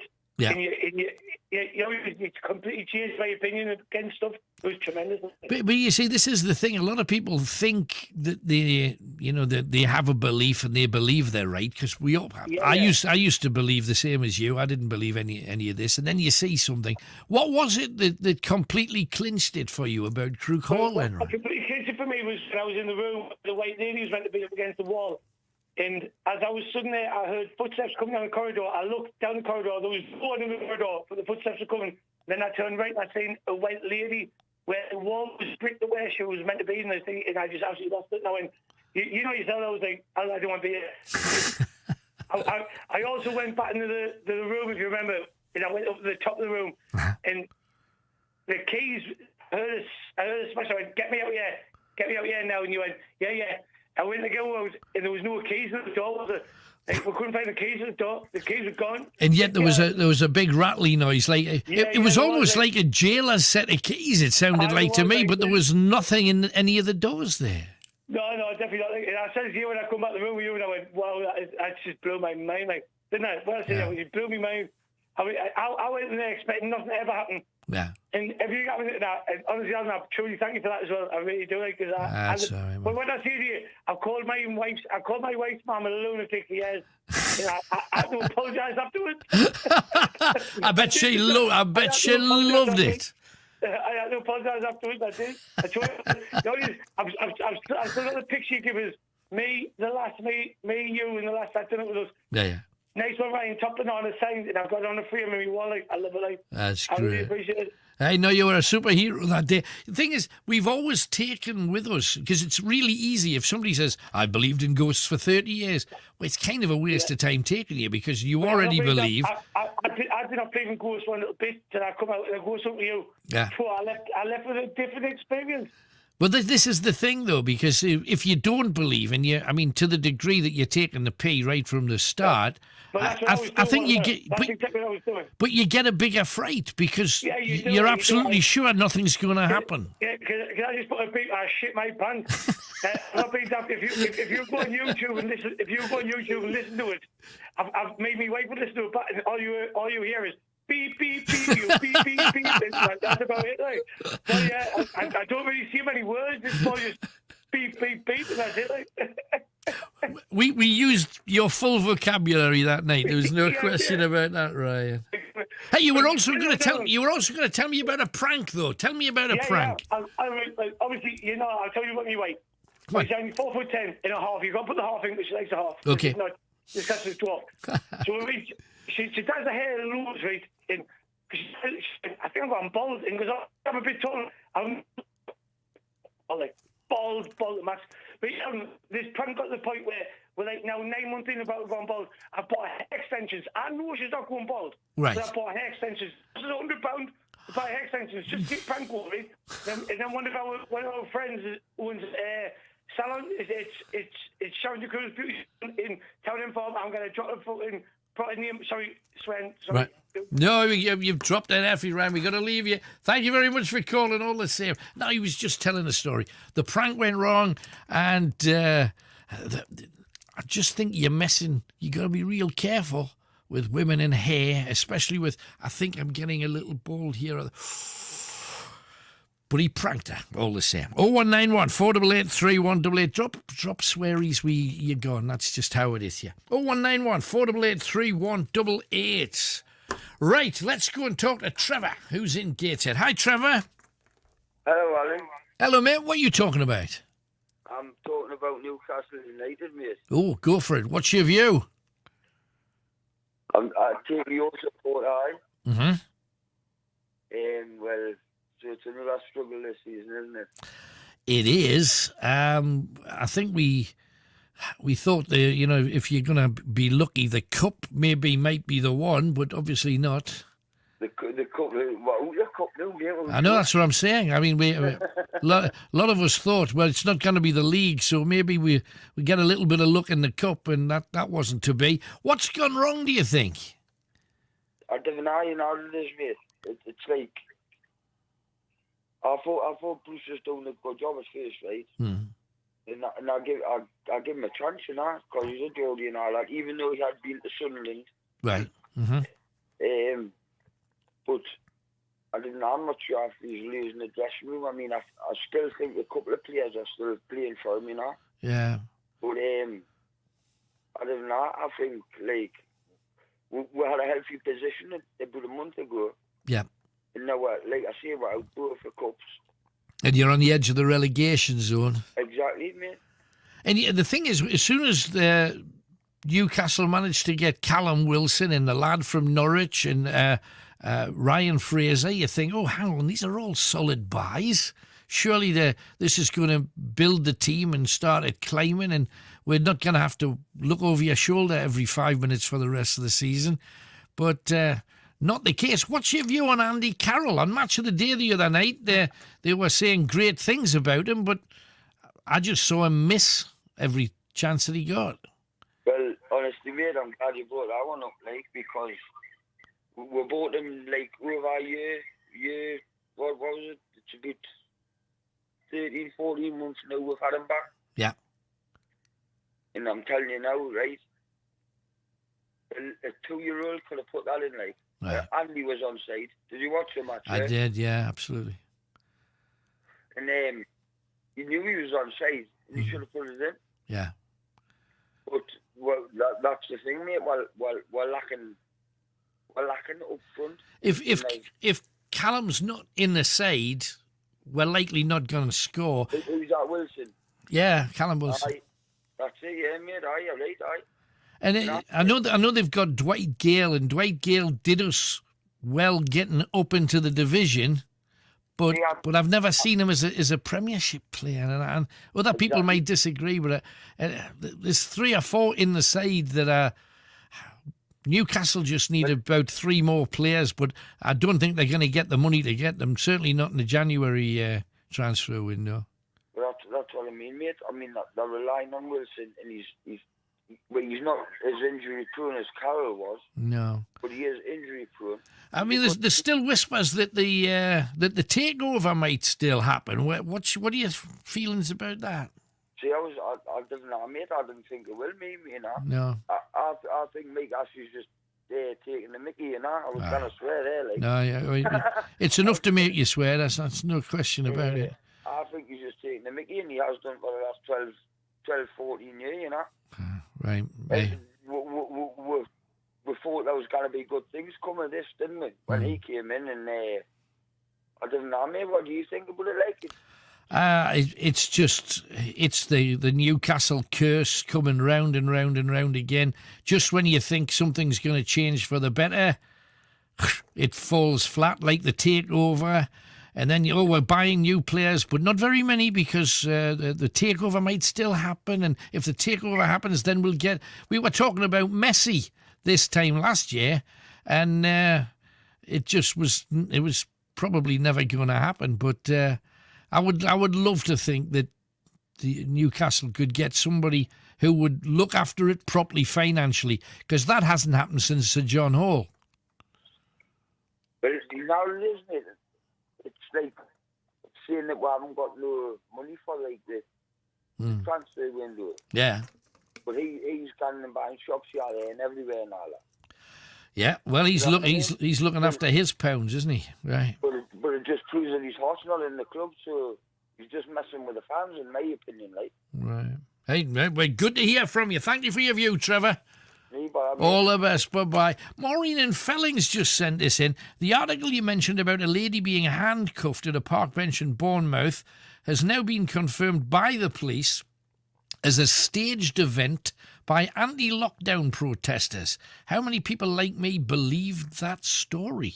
Oh, I haven't seen that story yet, but I'll take your word for it. Anne says, Alan, they're scaring people far too much, saying we'll never get rid of COVID. We never got rid of flu, but we didn't have this carry on. We know it's serious, but it's going too far. Why don't they put it into perspective and tell us how many people have died of flu and other illnesses? Well, nobody has died of flu. Nobody, because it's all put down as COVID, you see.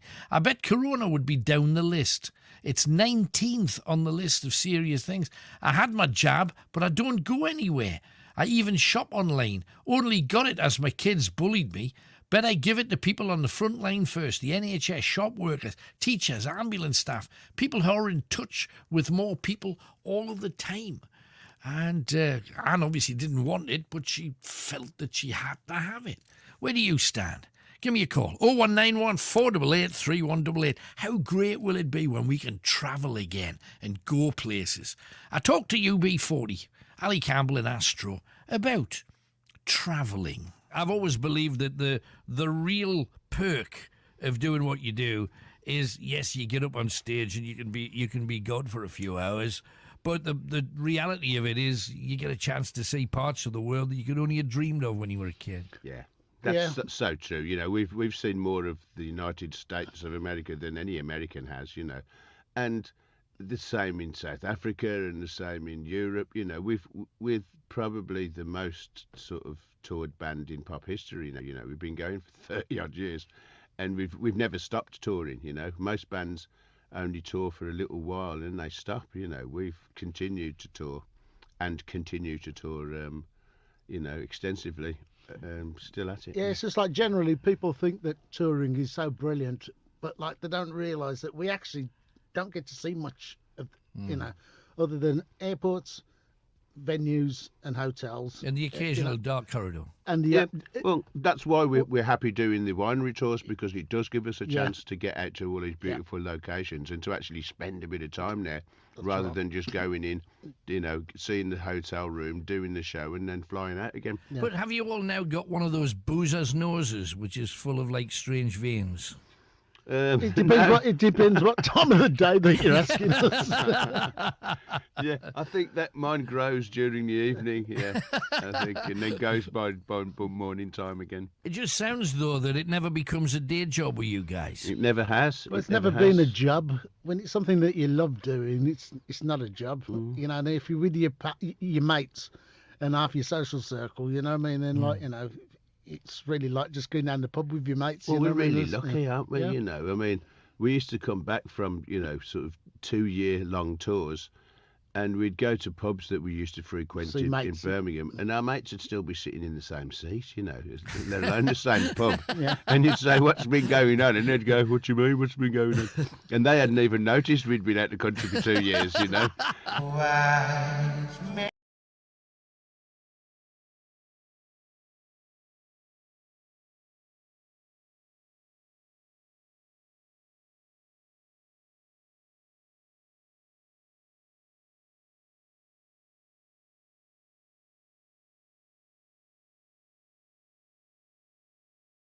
Nurses are absolutely overwhelmed at the moment. From a critical care perspective, we're hearing shocking stories where we've simply not got enough nursing staff. We don't have enough staff to be able to look after the volume of patients that we have in the way that we would want to. Meanwhile, the first 7 NHS mass vaccination centres are opening across England later.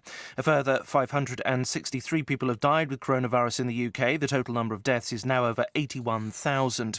US Vice President Mike Pence says he will be at Joe Biden's inauguration after Donald Trump said on Friday that he won't.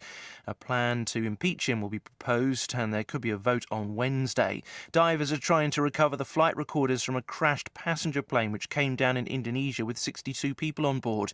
Search teams have also found human remains and pieces of wreckage in the Java Sea.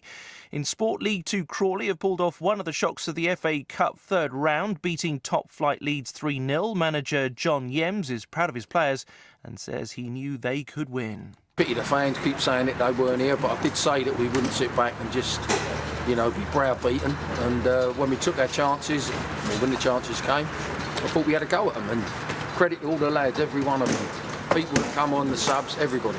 Eighth tier Marines' brilliant run has come to an end, losing 5-0 to Tottenham. Manchester City and Chelsea eased through. In the Scottish Premiership, leaders Rangers are now 22 points clear. That's after a 2-1 win at Aberdeen. From Sky News, I'm Tim Jones. Thank you, Tim. Alan Robson with you, Greatest Hits Radio, of course.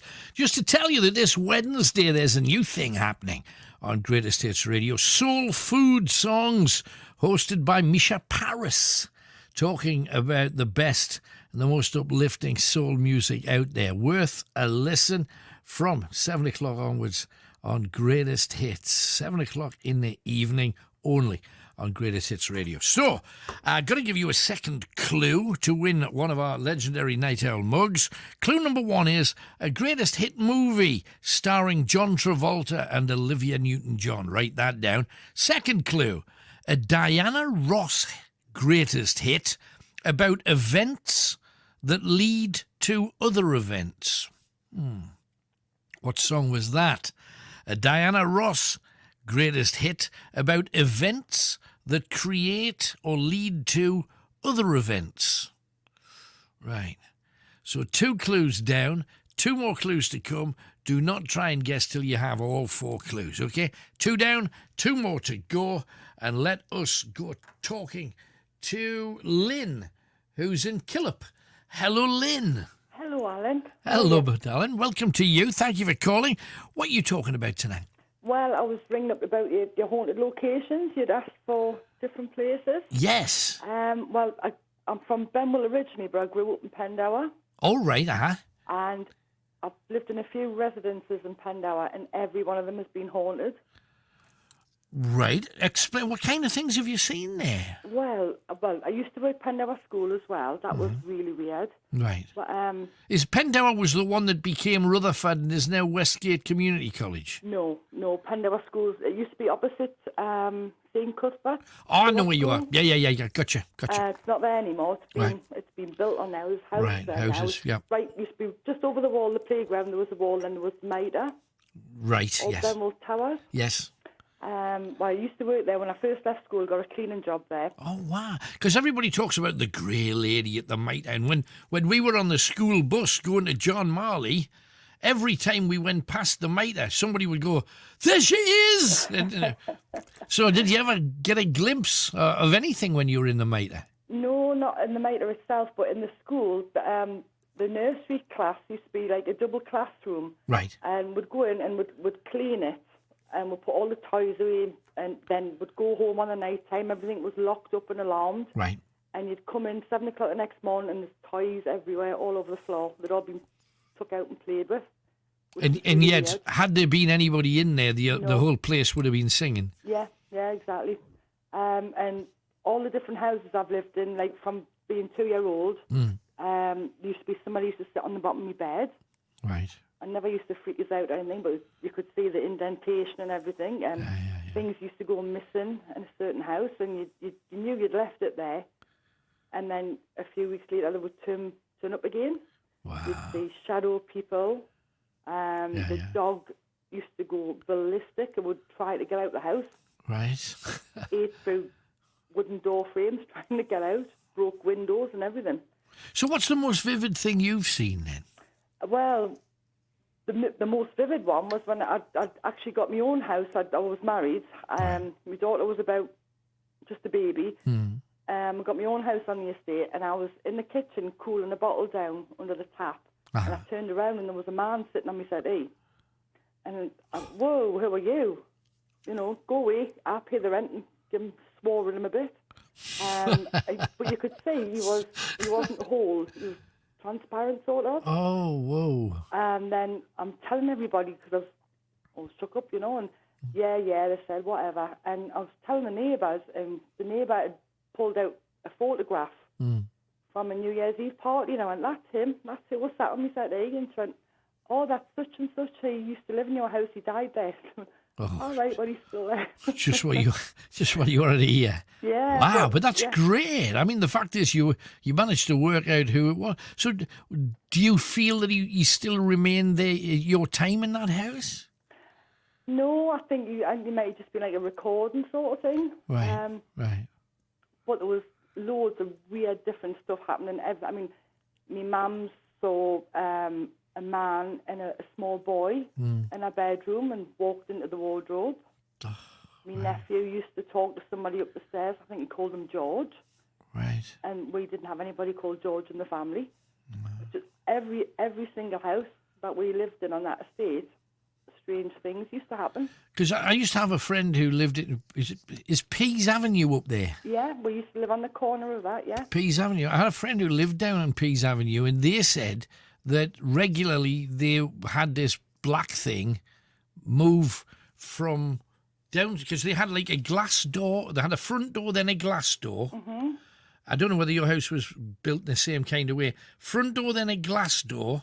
Then they had the living room off to the right-hand side. Then, if you walked further on, you went up the stairs. And they said that regularly they saw a black figure walk past the glass door of the living room like they were heading upstairs. And sometimes, on the reverse, they'd hear boots coming down the stairs, walking past the glass door. Then they'd go to the hall, open the door, and there's no sign of anybody. But that was Pease Avenue, which is I mean, the whole estate is really weird. I don't know. I don't know what the estate was built on originally. No. But yeah, everywhere I've lived there. So you've got the mitre there, which has apparently got off the Grey Lady. Everybody's talked about the Grey Lady for years, but I've never ever seen anything in there. Well, wasn't the mitre Baker Grove? Baker Grove, Yeah. So I would imagine the people who worked on it, not just obviously Ant and Deck, they must have seen or heard something from that place, you'd imagine.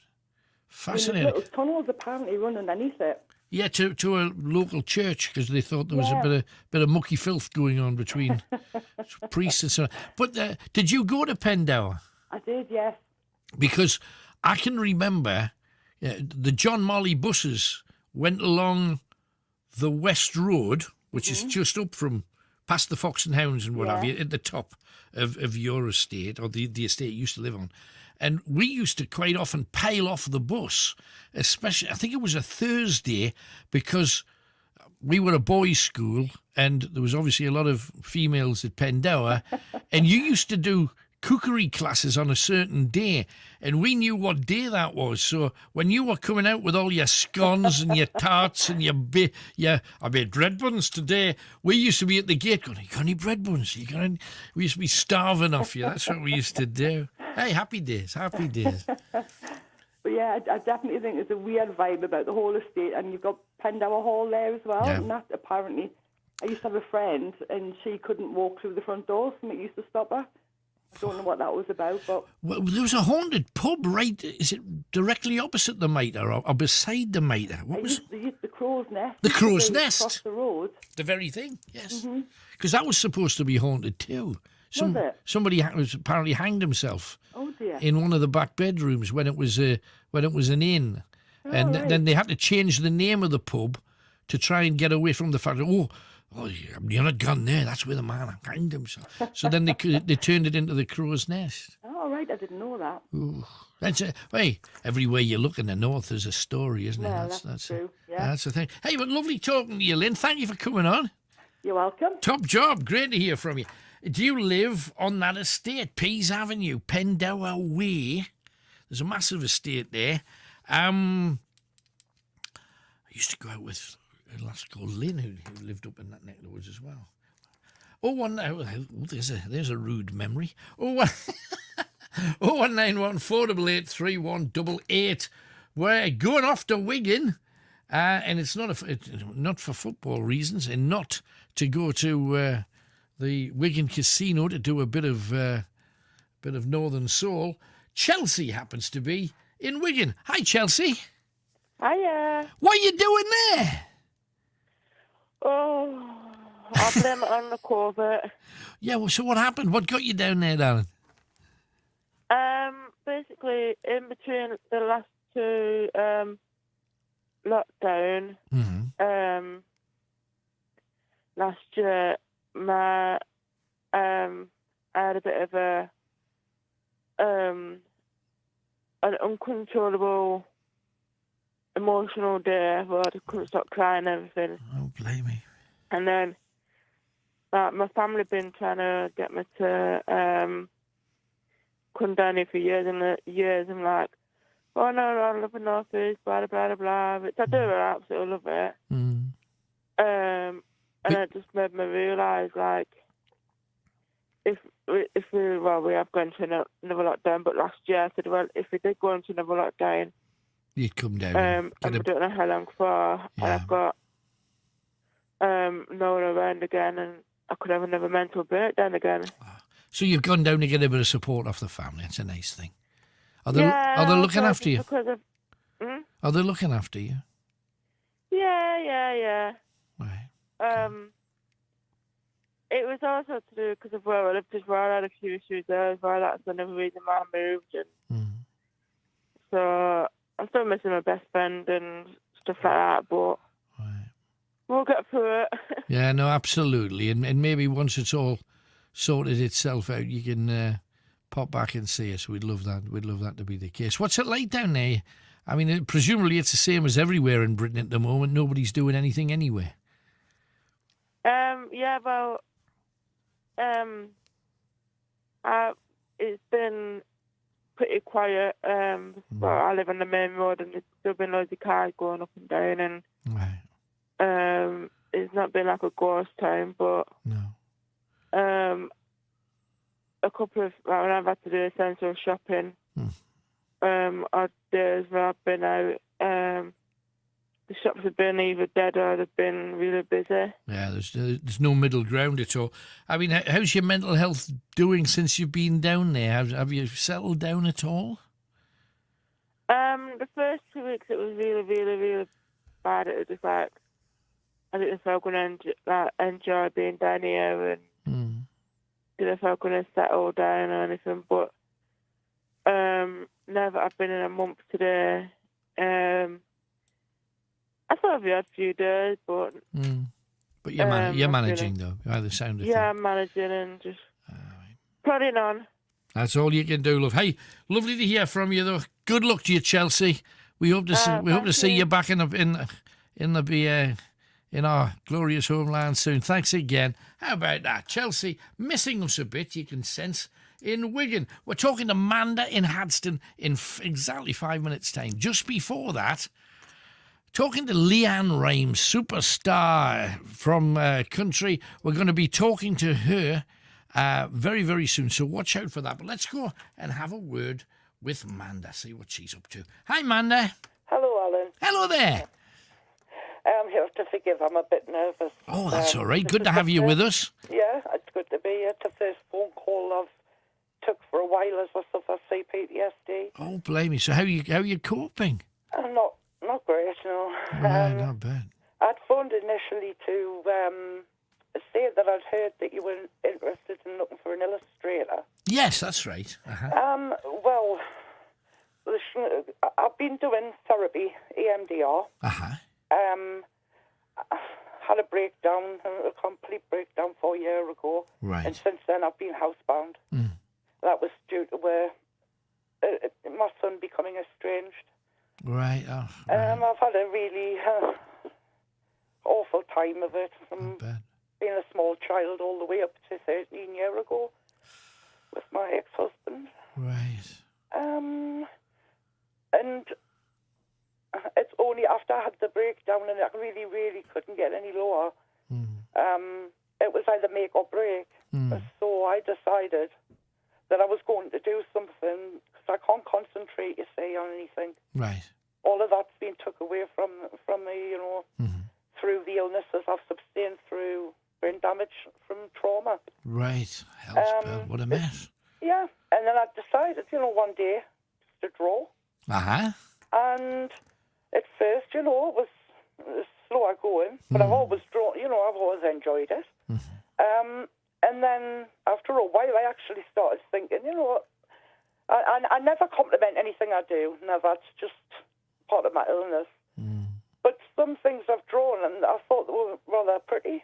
Right. Beautiful. Good. So I thought I would love to give you a look at some of my work. Please, absolutely. Send some in for me. I'd love to have a look at it. Yeah. Great. I mean, so just out the blue, you went back to something that you used to do when you were a kid. Yes. See, as a youngster, I wasn't really encouraged. I had a sister who was always appearing in television programs, etc. Right. So I was always, I was the oldest, but I was always the one that was never wanted. Pushed in the background. And I was abused pretty badly.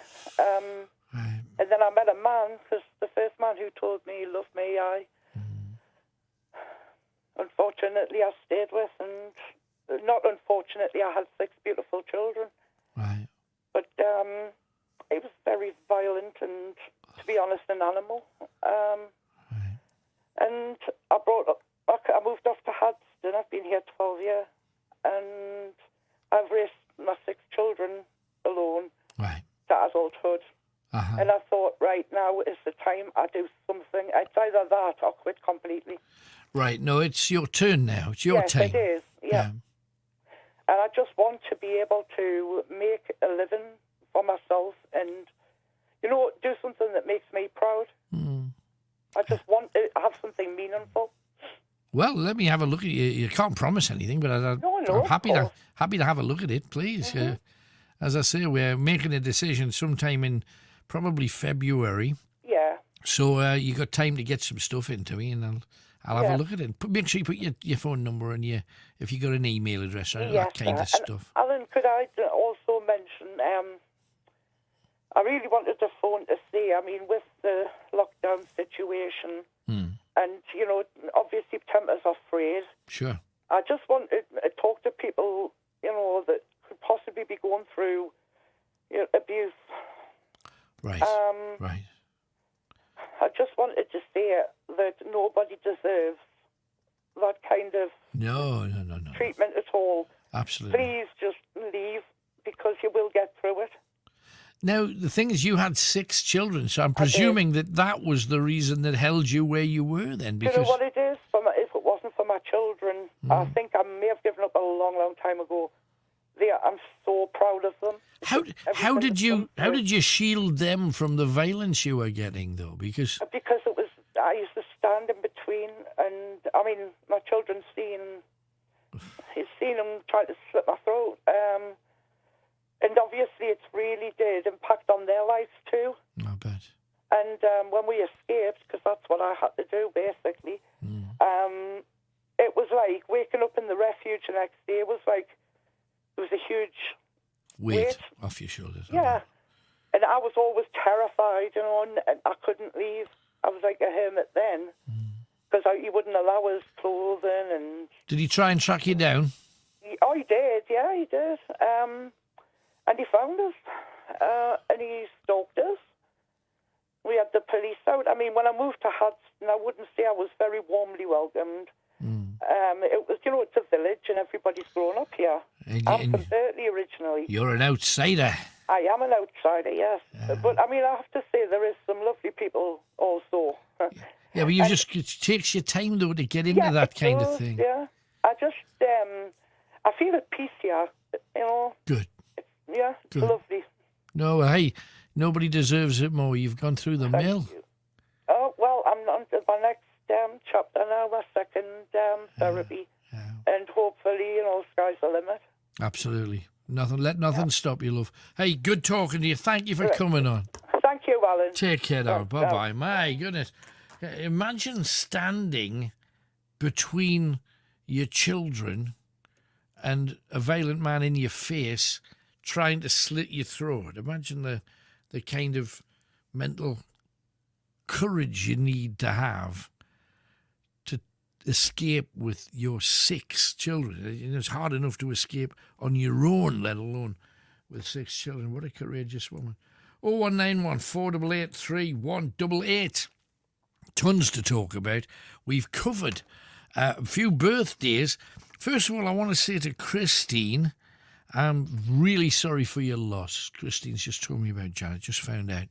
And Timbo says it's my 54th birthday today. Gives a shout, man. All the best, Timbo. Thanks for, again, being part of the clan. 0191 488 3188. One of the things that I've been desperate for. I am pining for live music and live gigs.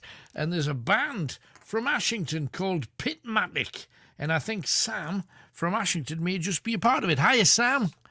Hello, Alan, you all right? Good, mate. So, the band Pitmatic, are you part of it?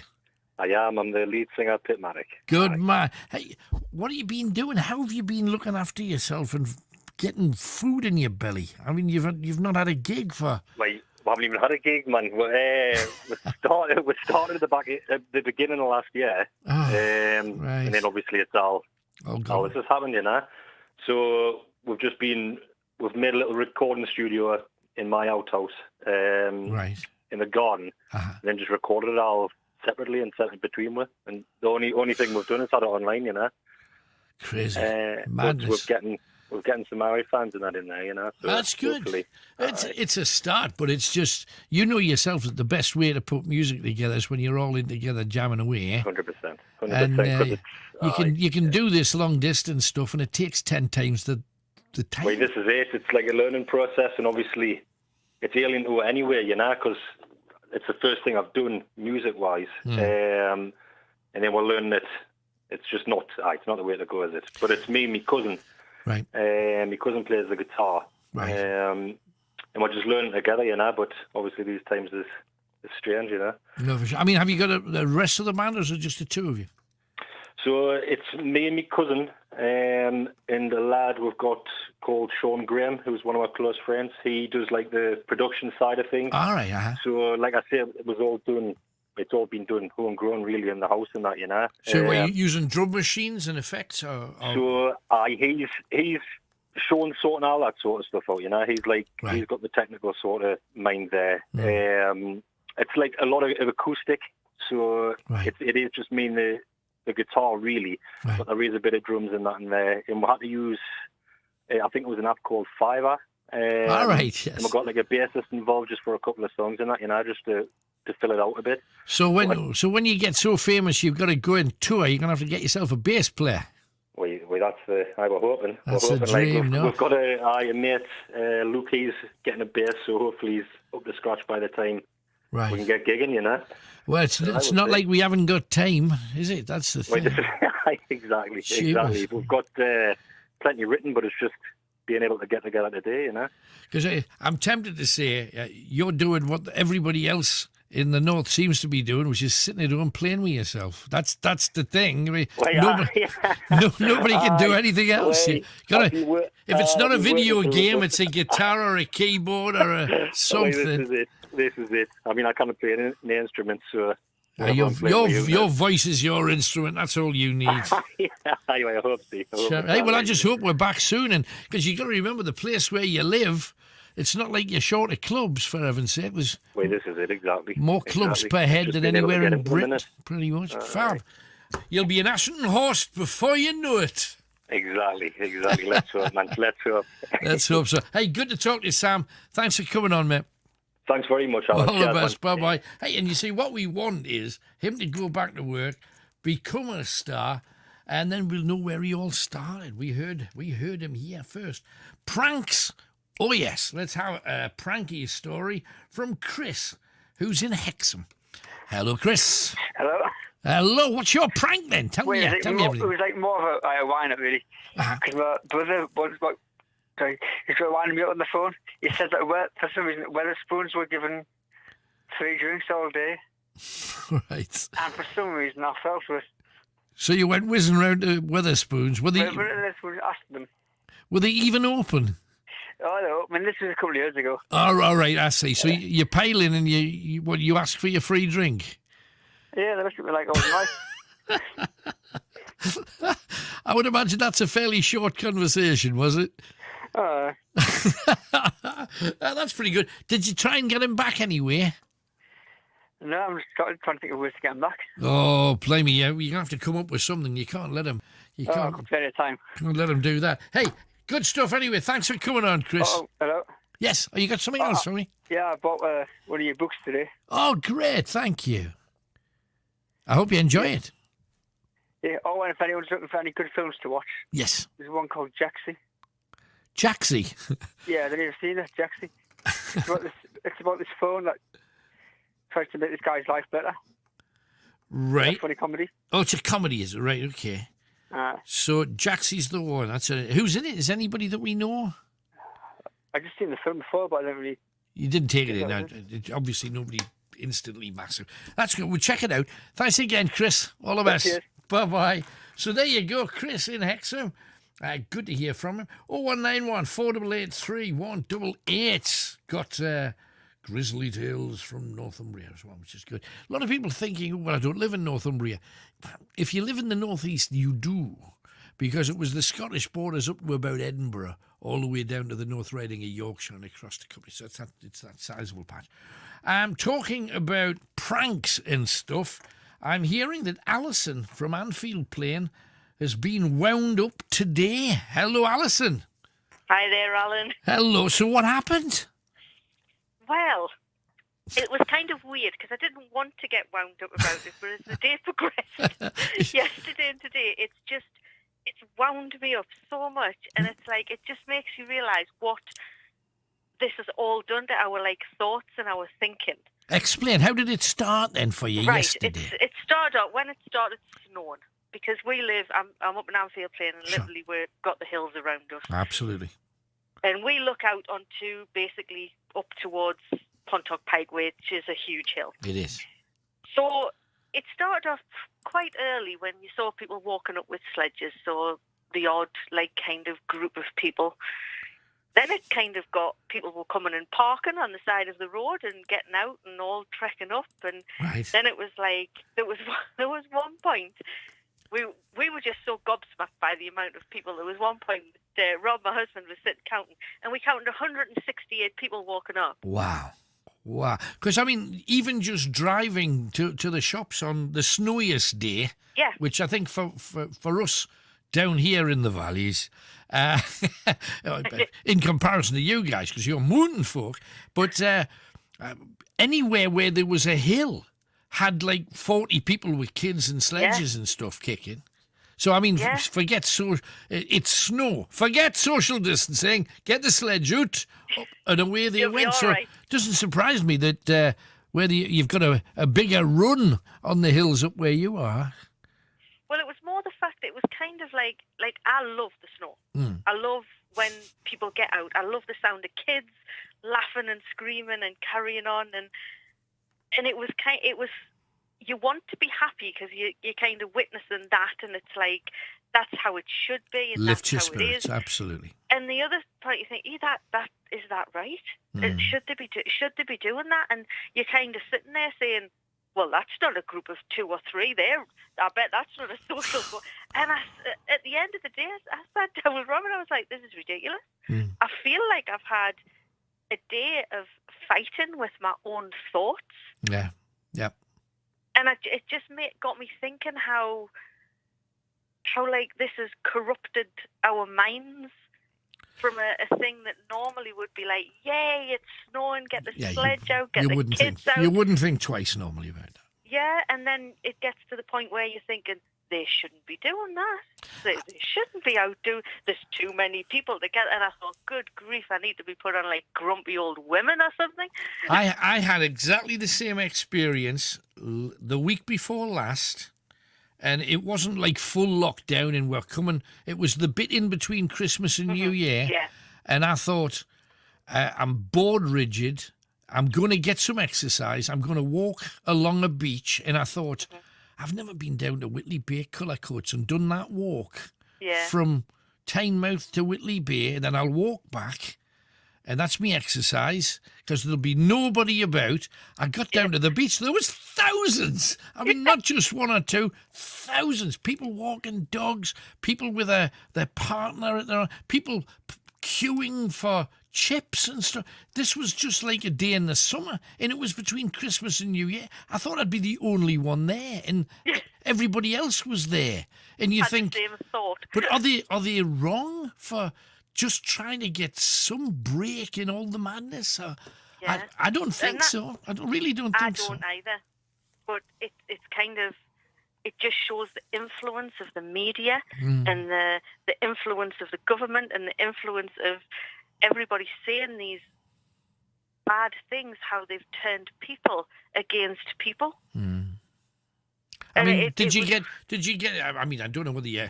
Yeah, I presume you didn't walk up there and say, "Hey, you 168 people, do you realise?" I mean, I'm sure you didn't do that, but you'd have got. I think you'd have got a bit of flack if you had it done. Oh yeah, but the funny thing was, I felt so sorry because it started to get dark and the numbers started to thin out. This started at like 9 o'clock yesterday morning, 9 o'clock this morning, and it doesn't stop till it starts to get like dark a little bit. Yeah, 3:30, 4 And there was o'clock. about 20 or 30 people on the top of the hill that were left. Right. And the police came. So somebody had obviously reported them, and I just thought them poor people. There's not many of them now, and they all got chased off the top of the hill. Blame me. And I just thought, I think the police probably saw them when there was 168, and they said, I thought, let's drive around the block for a couple of hours. There you go. There's about 20. We're going to handle that. Up we go. But I just wish all the kids had got on the sledges, and then the police officer says, "Has anybody got a bin bag? I can go down on a bin bag."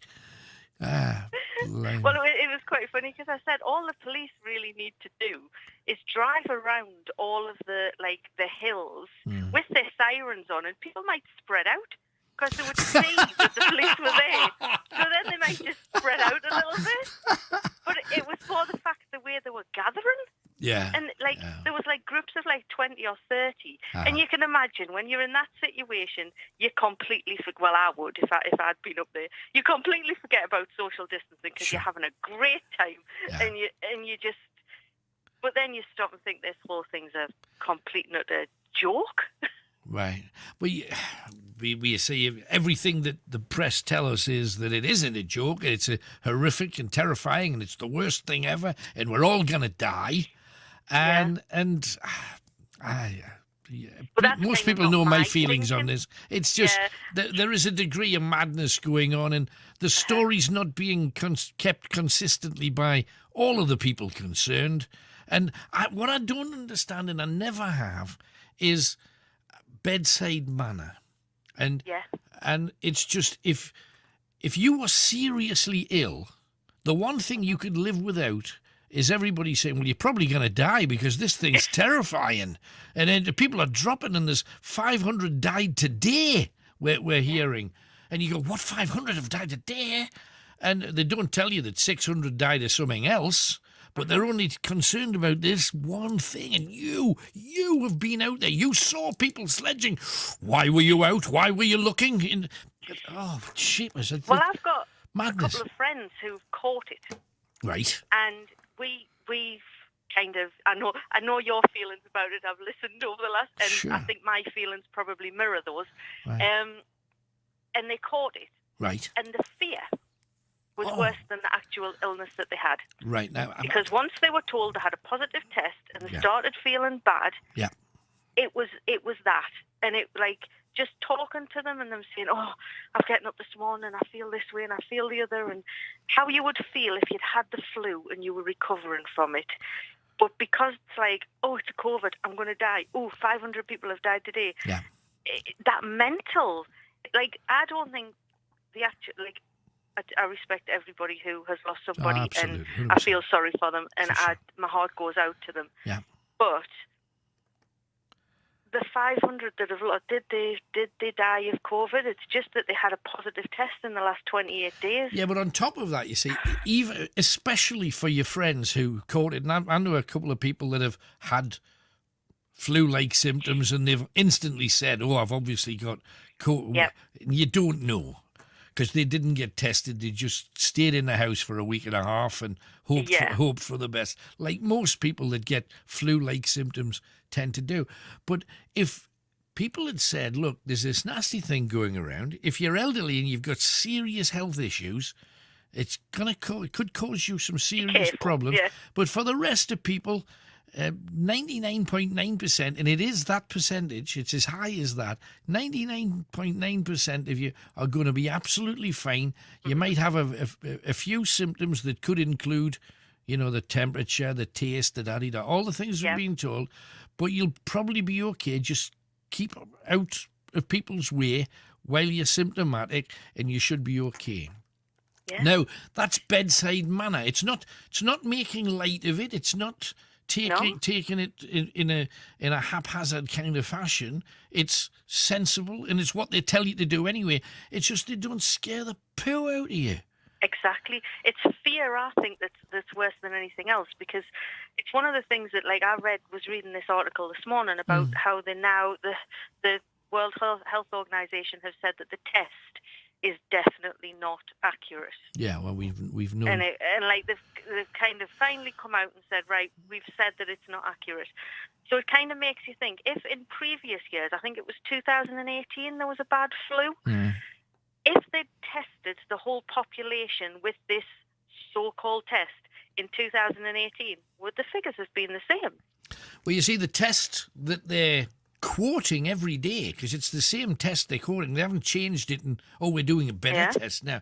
It's the same test. The test is, have you ever had a virus? Not have you ever had COVID. Yep. Have you ever had any virus? Well, I would say probably, forget little kids, the rest of us, grown-ups, we've probably had dozens. Yes. And so the test's likely going to go bing, bing, bing. Ooh. Now, that just means we've had a virus. It doesn't mean we got COVID. Doesn't mean we'll get COVID. Just means we've had a virus. And to use that as the figures that you're using to tell everybody they could die, which is in essence what they're saying, it's malpractice. It's unfair. It's just totally unfair.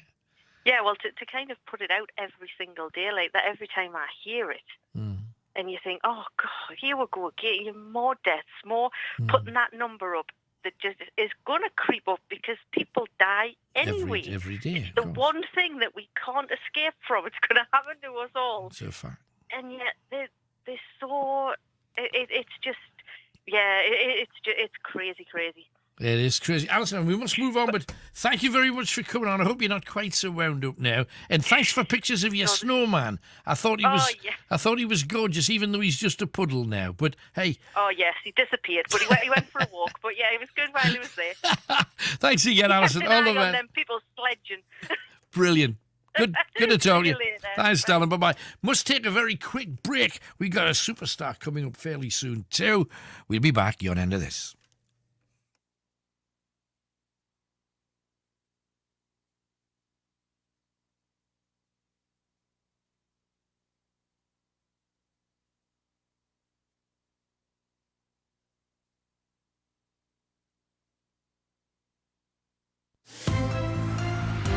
Oh 0191 488 3188. This is Night Owls. Greatest Hits Radio.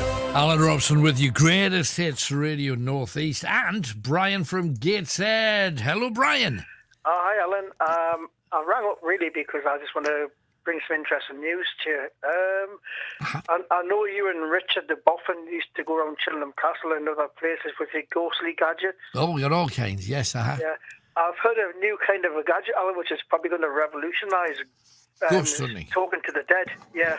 I heard this on a tech program. It's Bill Gates' Microsoft company are developing an app called GhostBot. Right. And you can get a gadget to go along with it, or you can use a Google Nest or an Alexa. Right. And apparently you would have the ability to actually this is like weird, but according to this program, it said you have the ability to actually talk to dead relatives or people who've passed over. Right. But the weird thing is as well, you can also bring them through, like, their apparition of the person through as well. So I don't know how that works, but that's what they're saying, that you're going to have the ability to actually bring an outline of the person who's died over into your living room and be able to talk to them. I don't know what the technology is, but I'll have a look out for it myself. Thanks for telling me about it. Cool. It's GhostBot. That's what it's called. The app's called GhostBot. Getting developed by Microsoft. It's I just heard it in passing on a tech program, and I thought I better tell Alan about that because obviously Richard the Boffin and all that be into that, won't he, as well? He'll be all over it like sweat, no question. Yeah, the modern technology like a gadget or the Google Nest or the Alexa. To be able to communicate directly with the dead. Yeah, I just wonder how many people who've got an Alexa or a similar gadget to that never thought, hang on, this might bring the dead into me living room. The only thing that freaks me out when they said they have the abilities to bring an outline of the dead person through, and I thought, oh God, I don't fancy doing that. You know what I mean? That's a different level altogether, isn't it? Yeah. But I've just moved to a new flat house and got me internet on. If you want to check it out online, I'll probably have information about it online. I just heard it on a tech program on telly. Right. I'm just waiting, because you see, I think I've already had a falling out with Alexa, because Hollywood McShane got me an Alexa, because I was dead set against it, but he got me one, so I started using it for like historical times and dates when I'm writing stuff, and you think, oh, what was the date this? And she's been very good, but every now and then I'll ask her something, and she'll sound a bit paid off with me, and I don't fully understand what that, because it's only going to be a matter of time, as is borne out by the number of wives I've had, that she's going to turn. She's going to turn and she's going to say something. I just know it, because it's not the same as the voice on sat-navs. Because, they can be a bit stroppy, but at least they're not going to come back and say anything insulting to you. But Alexa's been on the verge of that a couple of times for me. Oh, right. I am not going to answer that. You can change your Alexa's voice as well. You can change it to an attractive Irish accent or a Scottish accent or an Australian accent. Do you know what I mean? Like a female with an Australian accent or whatever. So, I mean, I don't know how you do it, but you can change the accent of your Alexa to suit you whoever you want. I think, I don't know what they call the voice of the one that I've got, but Stroppy Cow would kind of cover it. Yeah. I think so far. Hey, but interesting. No, thanks for telling me about that, Brian. I will look at it. If I hear anything about ghosts, I would like to get about any of the latest information. I hear anything. First class. We'll be looking it up. Brilliant. Thanks a lot, Alan. Thanks again, mate. Take care. Bye-bye. Brian and Gates said a ghost bot. Oh, we'll have to have a look at that. Now, we had a guy on from Pitmatic, Ashington band, just starting off, but we're wishing them well. We've got Road Dog next. Les in Cramlington to tell me all about it. What's the project then, Les? Hello there. Are you all right? Yeah, good, mate. Thank you. Tell me about it. Yeah. It was all a bit bizarre. I mean, I'm a clairvoyant and I do readings all over the Northeast, but obviously with the lockdown, all the events have stopped with the two of the people that I work with, and obviously I do the paranormal side as well. Right. But out of the blue, just got a phone call off somebody and ended up picking up, obviously the guy was from America, but then I picked up some things about music around him and that, and then we got talking. Mm-hmm. Turns out that he was born in the UK, but then he ended up in New York. Right. He became a rapper on the New York rap scene. Wow. And then he moved back to the UK, and then we just got talking. I got talking about my dad, because my dad obviously just in the lockdown basically took really ill, and he had to go into a care home, and he's lost his voice and his hearing's going and everything as well. Yeah. And then it was just a case of explaining that, my dad used to be in a band when he was younger, called the Teenage Rebels. He was a bit of a teddy boy, and he was the drummer. They made a record, they played at City Hall and everything. Ah, brilliant. And he was quite interested in all that, and he was a bit upset because of obviously hearing about my dad, and he'd just recently gone through a breakup, and he took a bit of time out of the music scene. Right. And he said there was also interesting music, and obviously the conversation went from there. And then basically we got talking about the coronavirus and, how people's mental health's gone down and all this, that, and the other. And the next thing you know, he got us singing over the phone. He got us singing as a Beatles track over the phone to him. And the next thing he's like, whoa, would you like to do a track together? I was like, whoa, yeah, definitely. Let's give it a shot. Yeah. So one of my friends was like, he's got a recording studio, his brother's in the Long Sands, which you've probably heard of, great band. So he got us in there, and we did some bits in there, and then we sent it down to him in the recording studio down in London. And then that's it, the rest is history. He put together the track, and we're just about, obviously, put it out there, release it and everything as well. So it's all about what's going on, current times as well, but it's amazing. It's a bit of rap, and I'm just doing normal singing in the middle of it all, and obviously we've got the chorus and everything as well, which is brilliant. But it's what's the chance of that, though? What's the chance of casual conconversation and all of a sudden you're making a track? Yeah, well, this is the crazy thing, which I've had crazy things happen to us all in my life. But I got a reading about a year and a half ago myself, and the girl who I get a reading off, she picked up on it, and she says, "Oh, look, someone with a hat on. Right. I know you just do a bit of singing for fun because your dad's lost his voice. This guy's going to get in touch." Well, and basically I see him sort of a collaboration coming. I was like, So a year went by, nothing happened. Then all of a sudden, bang, there's Raw Dog come in. The next thing you know, the track's being created and everything else as well. So she was absolutely right. So can people have a listen to this? Where do they go to find it then? Well, Raw Dog's got the Instagram, which is Raw Dog, bigger T. So he's got the Instagram on there. A lot of his other tracks are on there as well. Right. But obviously there's a lot of other radio stations as well releasing the track this week as well. Right. So it'll be out there sort of thing, It's called Lonely Esquire. So it's quite a catchy tune as well, especially when you're sitting in the car and you've got the bass on and you can hear it pounding away and everything as well. So, but Raw Dog's got an interest in what I do anyway. Obviously the clairvoyancy side and obviously the paranormal side as well. Right. But to take the paranormal side, years ago I got a reading and someone says, I see French people coming up around you and you're doing TV. I was like, all right, I don't do TV at the moment. Next thing you know, French Paranormal TV series got in touch with us. They've been following us on Twitter. Right. The next thing you know, I taking part in a French Paranormal TV series with me dog. Hey, good. So we did about 6 episodes for them, and then I did the Charlotte Crosby show with my dog, not last year, the year before as well. Right. So MTV rang us up as well. So I've always got these crazy moments happening. Good where on I you. just end up doing things as well. But yeah, Brilliant. It's me love anyway. But the music side, it's unbelievable to think that it's actually came in, Yeah, it's just out the blue. It's always good when that kind of thing happens. Well, good luck to you, Les. Hope it comes off. Thank you very much. Hope a lot of people go looking for it too. Thanks for coming on. That's great. You take care, Alan. And you, Bob. How good is that? Going to take a quick break track and then we're back to you again. We want to hear your views on absolutely everything. As normal, if you want to talk about anything, and if we haven't talked about it already, let's get into it. Absolutely. We also have a brief chat with Leanne Rames in and about too. And quick break first. We'll be back your end of this. Alan Robson with you. It's the Night Owls.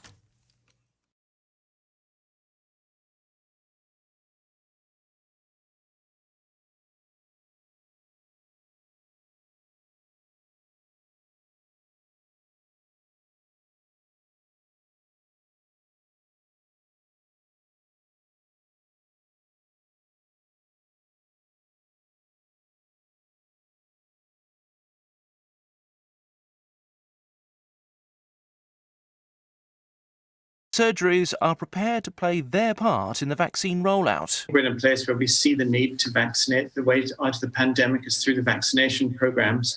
So as the vaccine supply comes, general practice is ready to stand up to meet that demand as much as we possibly can. Another 563 people have died in the UK after testing positive for coronavirus, although the numbers reported over the weekend tend to be lower. Police have launched a murder investigation and arrested a 14-year-old boy after a delivery driver was knocked down by thieves who stole his car. The 53-year-old was critically injured in the Romilly area of Stockport on Friday evening and died in hospital yesterday. Spain's army has been helping clear snow from outside hospitals in Madrid after storms left at least 4 people dead. Many roads are still impassable in the capital. In sport, Marine boss Neil Young has praised his players' efforts in their third-round FA Cup defeat to Tottenham. The 8th-tier side was thrashed 5-0 at home to the Premier League High Flyers, and the biggest gap between the two teams at this stage of the competition. Young says his players gave everything. All we can do is ask the lads to go out there and play a certain way and work as hard as they can, and that's what that group will do all day long. And in particular, I thought, they just kept at it. League 2 Crawley pulled off one of the results of the round, beating Premier League Leeds 3-0. Brighton needed penalties to progress against Newport, but Manchester City and Chelsea easily went through. Elsewhere in the Scottish Premiership, Rangers are now 22 points clear at the top after a 2-1 win at 10-man Aberdeen. From Sky News, I'm Tim Jones. Thank you, Tim. Alan Robson with you. It is Greatest Hits Radio North East. Thanks for being with us. Time for your third clue that could win you one of our Night Owl mugs. The first clue is a greatest hit movie starring John Travolta and Olivia Newton-John. What's the name of that film? Second clue, a Diana Ross greatest hit about events that can lead to other events. What song of hers matches that description, about events that can lead to other events?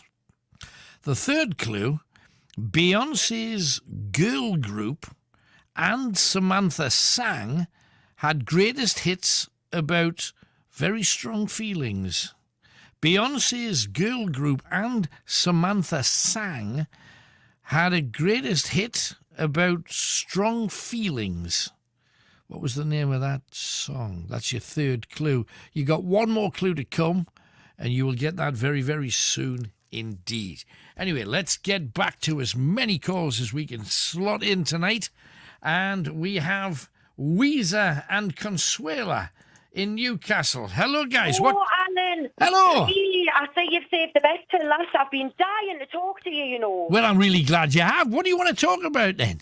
Oh, everything, Alan. Oh, go on, then. Absolutely everything in the entire world. But I'm going to start off with, do you know that, because we were having a Google of you earlier on, and you've got some ostentatious walrus mustachio going on, and you kind of remind us of, like, Ron Jeremy and Ned Flanders' love child. Oh, yes? dear, that's terrifying. Well, the tash is long gone, but...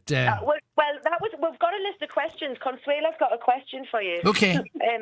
We've got loads of questions. So, how would you feel about when you retire, me and Zippy coming and doing the show, the Night Owls, but we'll change it from Alan Robson's Night Owls to Alan Robson's Night Ferry?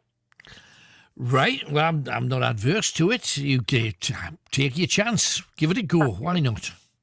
Right. So, what was? If you were the polecat Prime Minister, would you ban rabbit hunting? If I was the polecat Prime Minister, would I ban it? No, I'd be up for it if I was a polecat. Well, yeah, I suppose if you were a polecat. Because if you're a polecat, you're down any hole you can, aren't you? Well, on what all. But, Alan, can you remember us when I rang you about me Zippy, my little polecat last year? Yes. Oh, well, he's doing really well, right? Well, that's he's like he's 3 years old, but he's blind in one eye. He had a fight with a cat. But he's all right, though. I'm going to get him a little monocle. What are the monocles? The little round glasses. Yes. And a top hat for when we go out. Well, you look very smart dressed like that.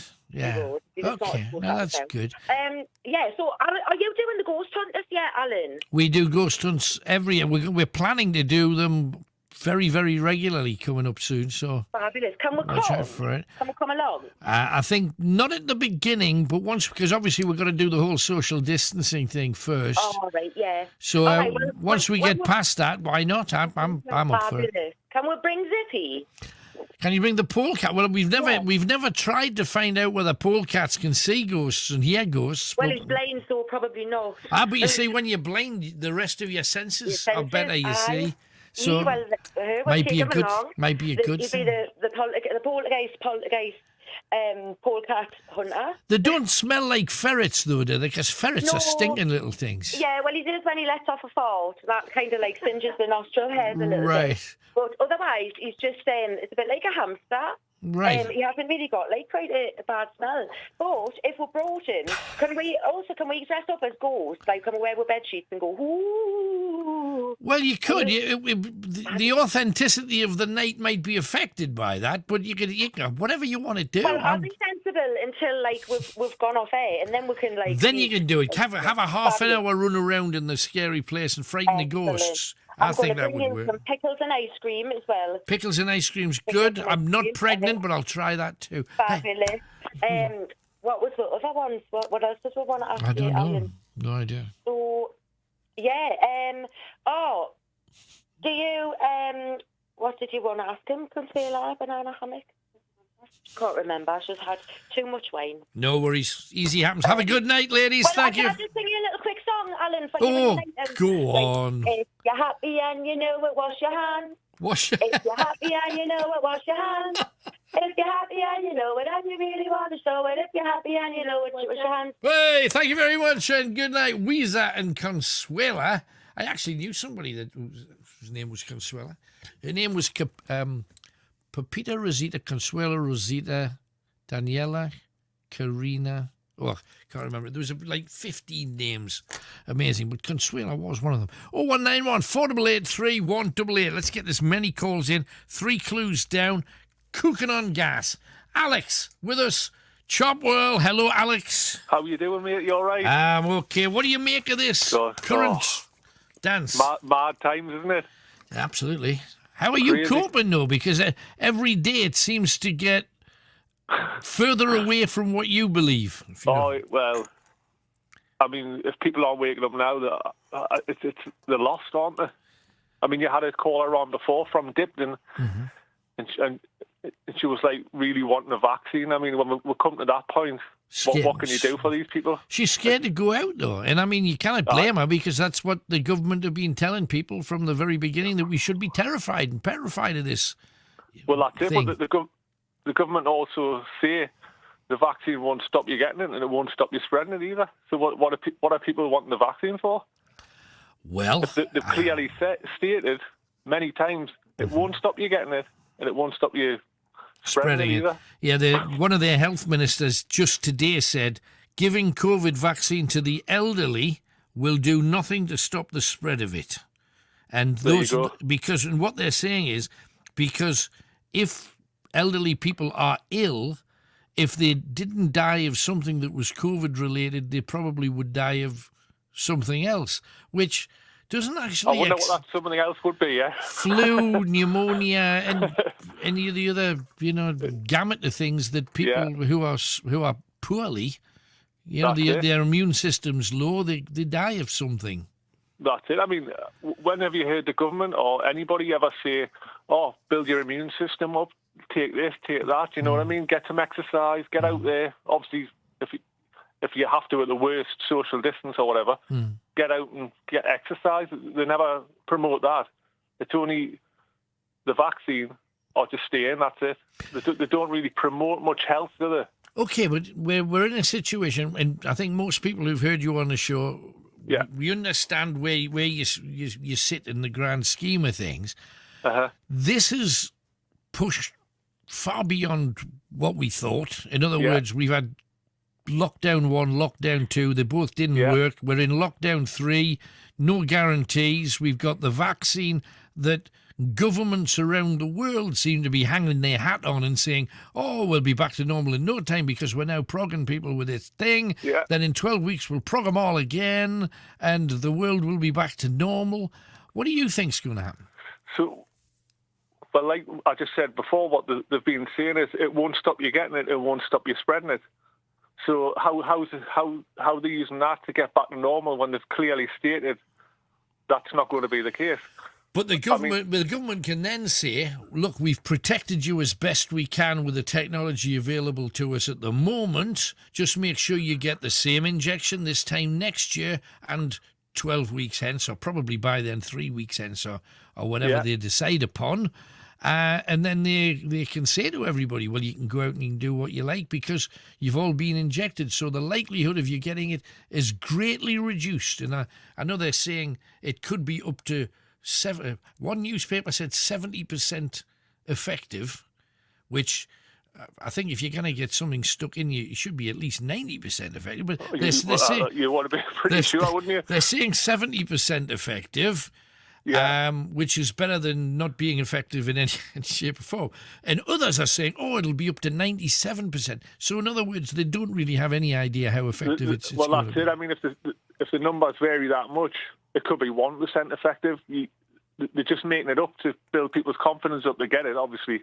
But okay, let's say everybody gets it, then we can go back to normal again. We go football in the pub and have a bite at a restaurant, sitting actually beside human beings and everything. Yeah, but...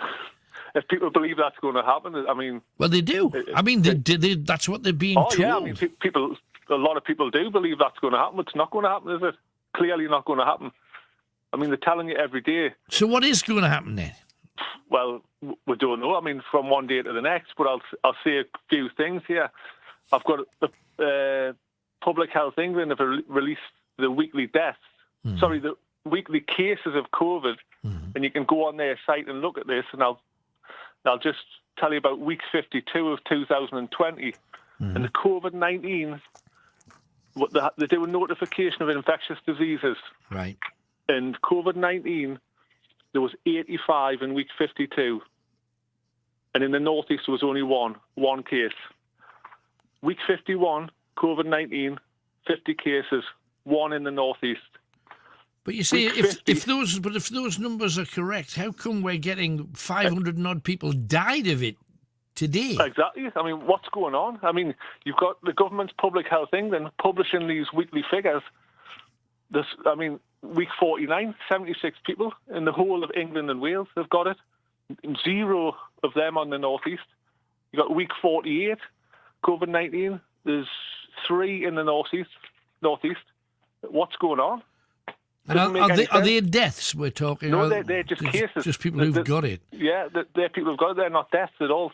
But hang on, we're hearing, even in the news just before, we're hearing a senior nurse saying that they're having difficulty coping, and there's a lot of their staff that's off ill and stuff. So that's it's incredible.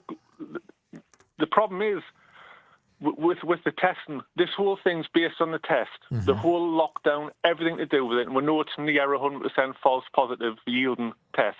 Right. So that's what we're basing everything on.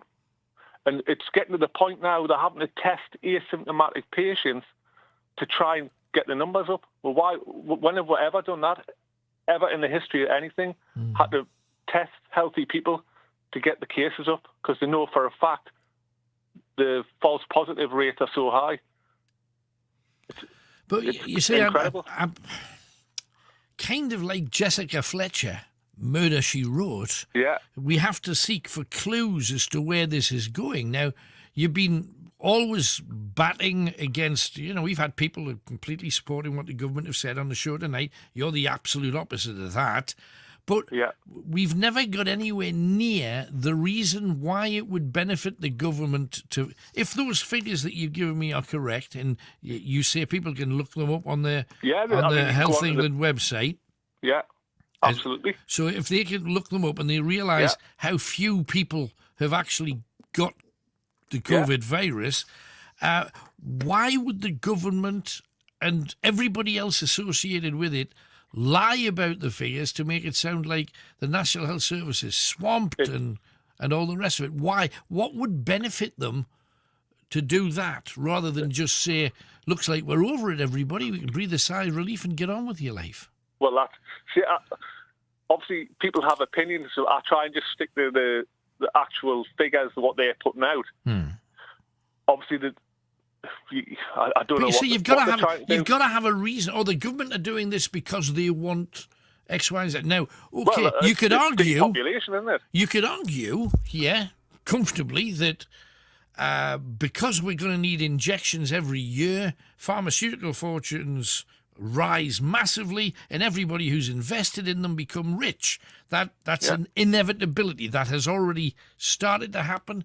And if you have to have the injection, 2 of them every year, every person in the country, that's billions added to everybody's value who's got a set of shares in any of the big pharmaceutical companies. So I can see that, but would governments around the world do that just to boost the income of their people? I just cannot see it. No, they wouldn't. I mean, if you wanted to go down that route, they could just invest in an antidepressant. They could invest in something else. Do you know what I mean? There's lots of things that would make a good amount of money. So what, to me, using a Judge Judy technique, because I've overdosed on the woman over the last 3 to 5 months, using an adage of hers, usually for somebody to do something, there has to be a reason. There has to be something that makes sense. Yeah. Nobody's said anything of any. Yeah, people have said Illuminati. People have said, they're changing the currency and they don't want anybody using cash and all of these kind of things. But nobody's said because of X. And everything nothing's fitting yet as to why the world would do this, not just Britain. Yeah. Well, if you look at the cash system, like you've just mentioned there, that they've been mentioning for a long time, it's happening. That's happening now. Mm-hmm. I mean, there's some shops you can't use cash. Yeah. Yet, the odd thing is they made cash plastic, which is cleanable because it's cleaner than paper, and now they're not accepting it. Yeah, and if plastic was an issue, remembering that a lot of the new notes are, as you say, plastic and cleanable, well, they'd have to start making credit cards out of something a little bit different too. So that's it. So I get it. But you see, but that just adds to the confusion in what the hell is going on then. Well, that's it. I mean, they're telling you every day. I mean, they're so desperate that you'll even see on the news, it says with any deaths within 28 days of a positive test. So it doesn't matter how you die, as long as you've had a positive test within 28 days, you could have a car crash and you put down as a COVID death. I mean, we've had when listeners. has that ever happened? We've had listeners saying those kind of things, and if you add to that the false positives of the test that even their own doctors say doesn't work. Yeah. We're basing everything we're doing on things that don't work, which that's it. Which I don't understand any of this. I truly am at a complete loss because none of it makes any sense, but the whole world's going along with it. Yeah, but it seems to be concentrated on the UK a lot more, especially the vaccines. So why? I mean, is this... My theory, we're an island, right? Right. So if everybody gets the vaccine, or however they try to do it, we're contained on an island. So if anything clearly gets out of control, it's contained. So when you go onto the main, say if they don't want it on the mainland, because mainland Europe and the Middle East and Russia and China are all joined together. So we're on an island, so we're just a perfect test bed, aren't we? So we're the experimental guinea pigs? Well, possibly. It seems to be really hammering down here. For, as we well know, it's false. It's more intense than in Europe. There's no question about that. Yeah, and I mean the World Health Organization, they even say that the PCR doesn't work. They've come out and said that. And they're the people we're relying on, and the same with Public Health England and the government and all the rest of it. It's just all a load of rubbish. And people are buying it, and people are desperate because of what they do. They're very clever, the media. They build up this, so they'll say, we're going thinking about the vaccine, or it's not going to come yet, or we're getting a little few. They've got millions of them, absolutely millions, but what they do is they stage it out, or we might not have enough, and all this, and it builds up people's... So people want need it. For it. Yeah, it's like what they do at Christmas with the big toy of the year. We've only got 12 of them, so everybody rushes out for them. I understand it's the same mental tactics. They're doing it to the whole population. It's absolutely disgusting. The people are falling for it. Right, okay. Well, let's give other people a chance of their say. Thanks, Alex. Thanks very much, Alan. No worries. Bye-bye. Alex stirs you up every week or so, and he's you could say, is he a conspiracy theorist? Is he a realist? It depends who you talk to. Bottom line is, if his figures are right, and he says he claims them from Health Britain, they fly completely against what the government are saying on the news programmes. Because if there are only 85 people in week 52 in Britain who have COVID, how can 500 odd people die of it? So if the information is not what you think, why? And why shouldn't it be consistent? Because you would think it should be, especially when the amount of scrutiny on those figures is as high as it is, because we're all listening to the news programmes every day, and, well, I'd like your view. Now, here's a thing. This came in from Chris. It's a bit naughty.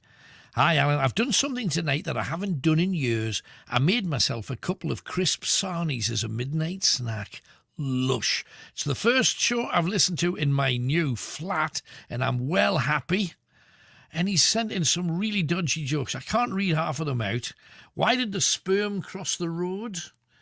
Because he put the wrong sock on this morning. That's a man joke. Women won't get that joke. People don't understand. This one, on the other hand, this is probably another man joke. What's worse than waking up at a party and finding a penis drawn on your face? Finding out it was traced. Now, you see, that is quite good. So, Chris the Truck, thank you very much. And the other jokes were well dodgy. Let's talk to Matthew, who's in Newcastle upon the Tyne. Hello, Matthew. Hello, Alan. You right, mate? I've not spoken to you for a while. I know. Welcome back. I'm glad you're still all right. How you doing? I'm doing fine. I've been doing well in the lockdown. Right. Oh, what you been up to? I've been playing the computer games and that. Okay. They're bringing Hitman 3 coming out in that. Oh, that's good. The new Hitman game. I played the new Call of Duty game in that. Is that any good? It's pretty good. There's team deathmatch in that. Yeah. Right. I got a kill on it the other day, by the way. You got a kill on? No, I got a kill on the game. Oh, you got a kill on the game. I thought you said I had a kill on. I was thinking, what are you doing that for? For Hogmanay or what? But no. It is a good game. It's like, because if you got the PS5 edition, I couldn't get the PS5 because it was out of stock, but never mind. Right. There's more things I'm saying, Alan. Do you think Donald Trump should be sacked, by the way? Yes, but you see, I didn't think he should have got in the first place. But once he did, I've been trying to find any kind of reason to get shot of him ever since. He's a dangerous kind of fellow. What do you think? I'm not a big fan of the gentleman. All right, okay. What he caused the deaths and weddings, I'm never going to give the gentleman. Right, okay. You know what I mean? I think he should go to prison for what he did. You know what I mean? You can't take somebody's life. If it's a hitman, it's all right. You know what I mean? By the way. Well, that's just because you've had a kill on the game, so you're feeling better about it. Did you see the snow the other day, Alan? Did I see the snow? The snow, I did. Were you out in it, making snowmen and throwing snowballs and everything? I had a look out the window. Right. And I went round the back garden for a walk. Three more things I'm saying, Alan. Do you think COVID's going to disappear, by the way? I would love to think so, because we're all desperate for a bit of respite from it, definitely. Yeah, it's quite upsetting, really. You can't go to Paranormal, you can't go to the beach, you can't go anywhere, really. You can't even get a PS5. Do me shout out. That's the priority. You can't even go to Poundland. Shout out to Ian, shout out to Maestri, shout out to Grandad, shout out to Deborah and John and Ryan and Joshua Moore. What can I go on that for? Right, well, I mean, I just want you to make sure that you look after yourself. Are you being taken out at all? Because traditionally you would go out once a week, Matthew. Are you still going out, or do you have to stay in all the time now? Well, I stay in with a lockdown, by the way. All right, okay. But I'd rather listen to the radio because it's nice and warm in the house. I'm saying, Alan, they're saying that the 360 games are going to be getting shut down soon on the 360 and that. Okay. I mean, but it's sad. Did you get a PS5 or did you not get one either? No, I didn't get one because they were out of stock for me as well. It's really the same. The same is because of the 4G. You know the 4G, by the way, the 4G thing. Uh-huh. The 4G stopping people. It's because the PS5 is different to 4G.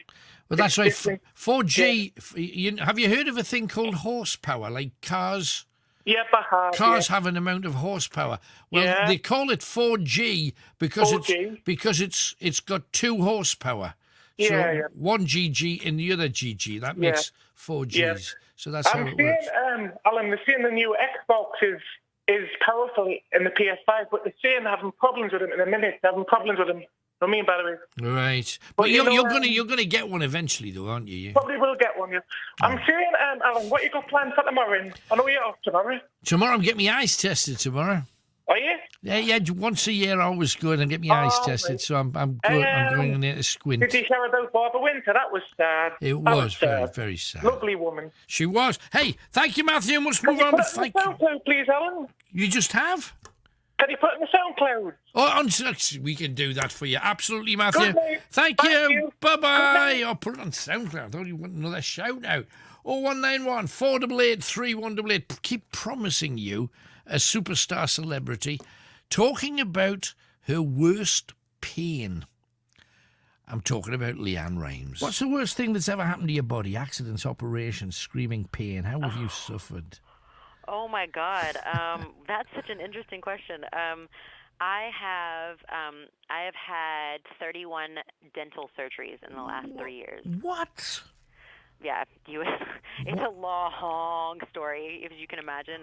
But I had someone who I had veneers put on. I had when I was a kid, and I had someone change them out when I was older, and he completely messed up my mouth. My goodness. So you're playing catch up with it.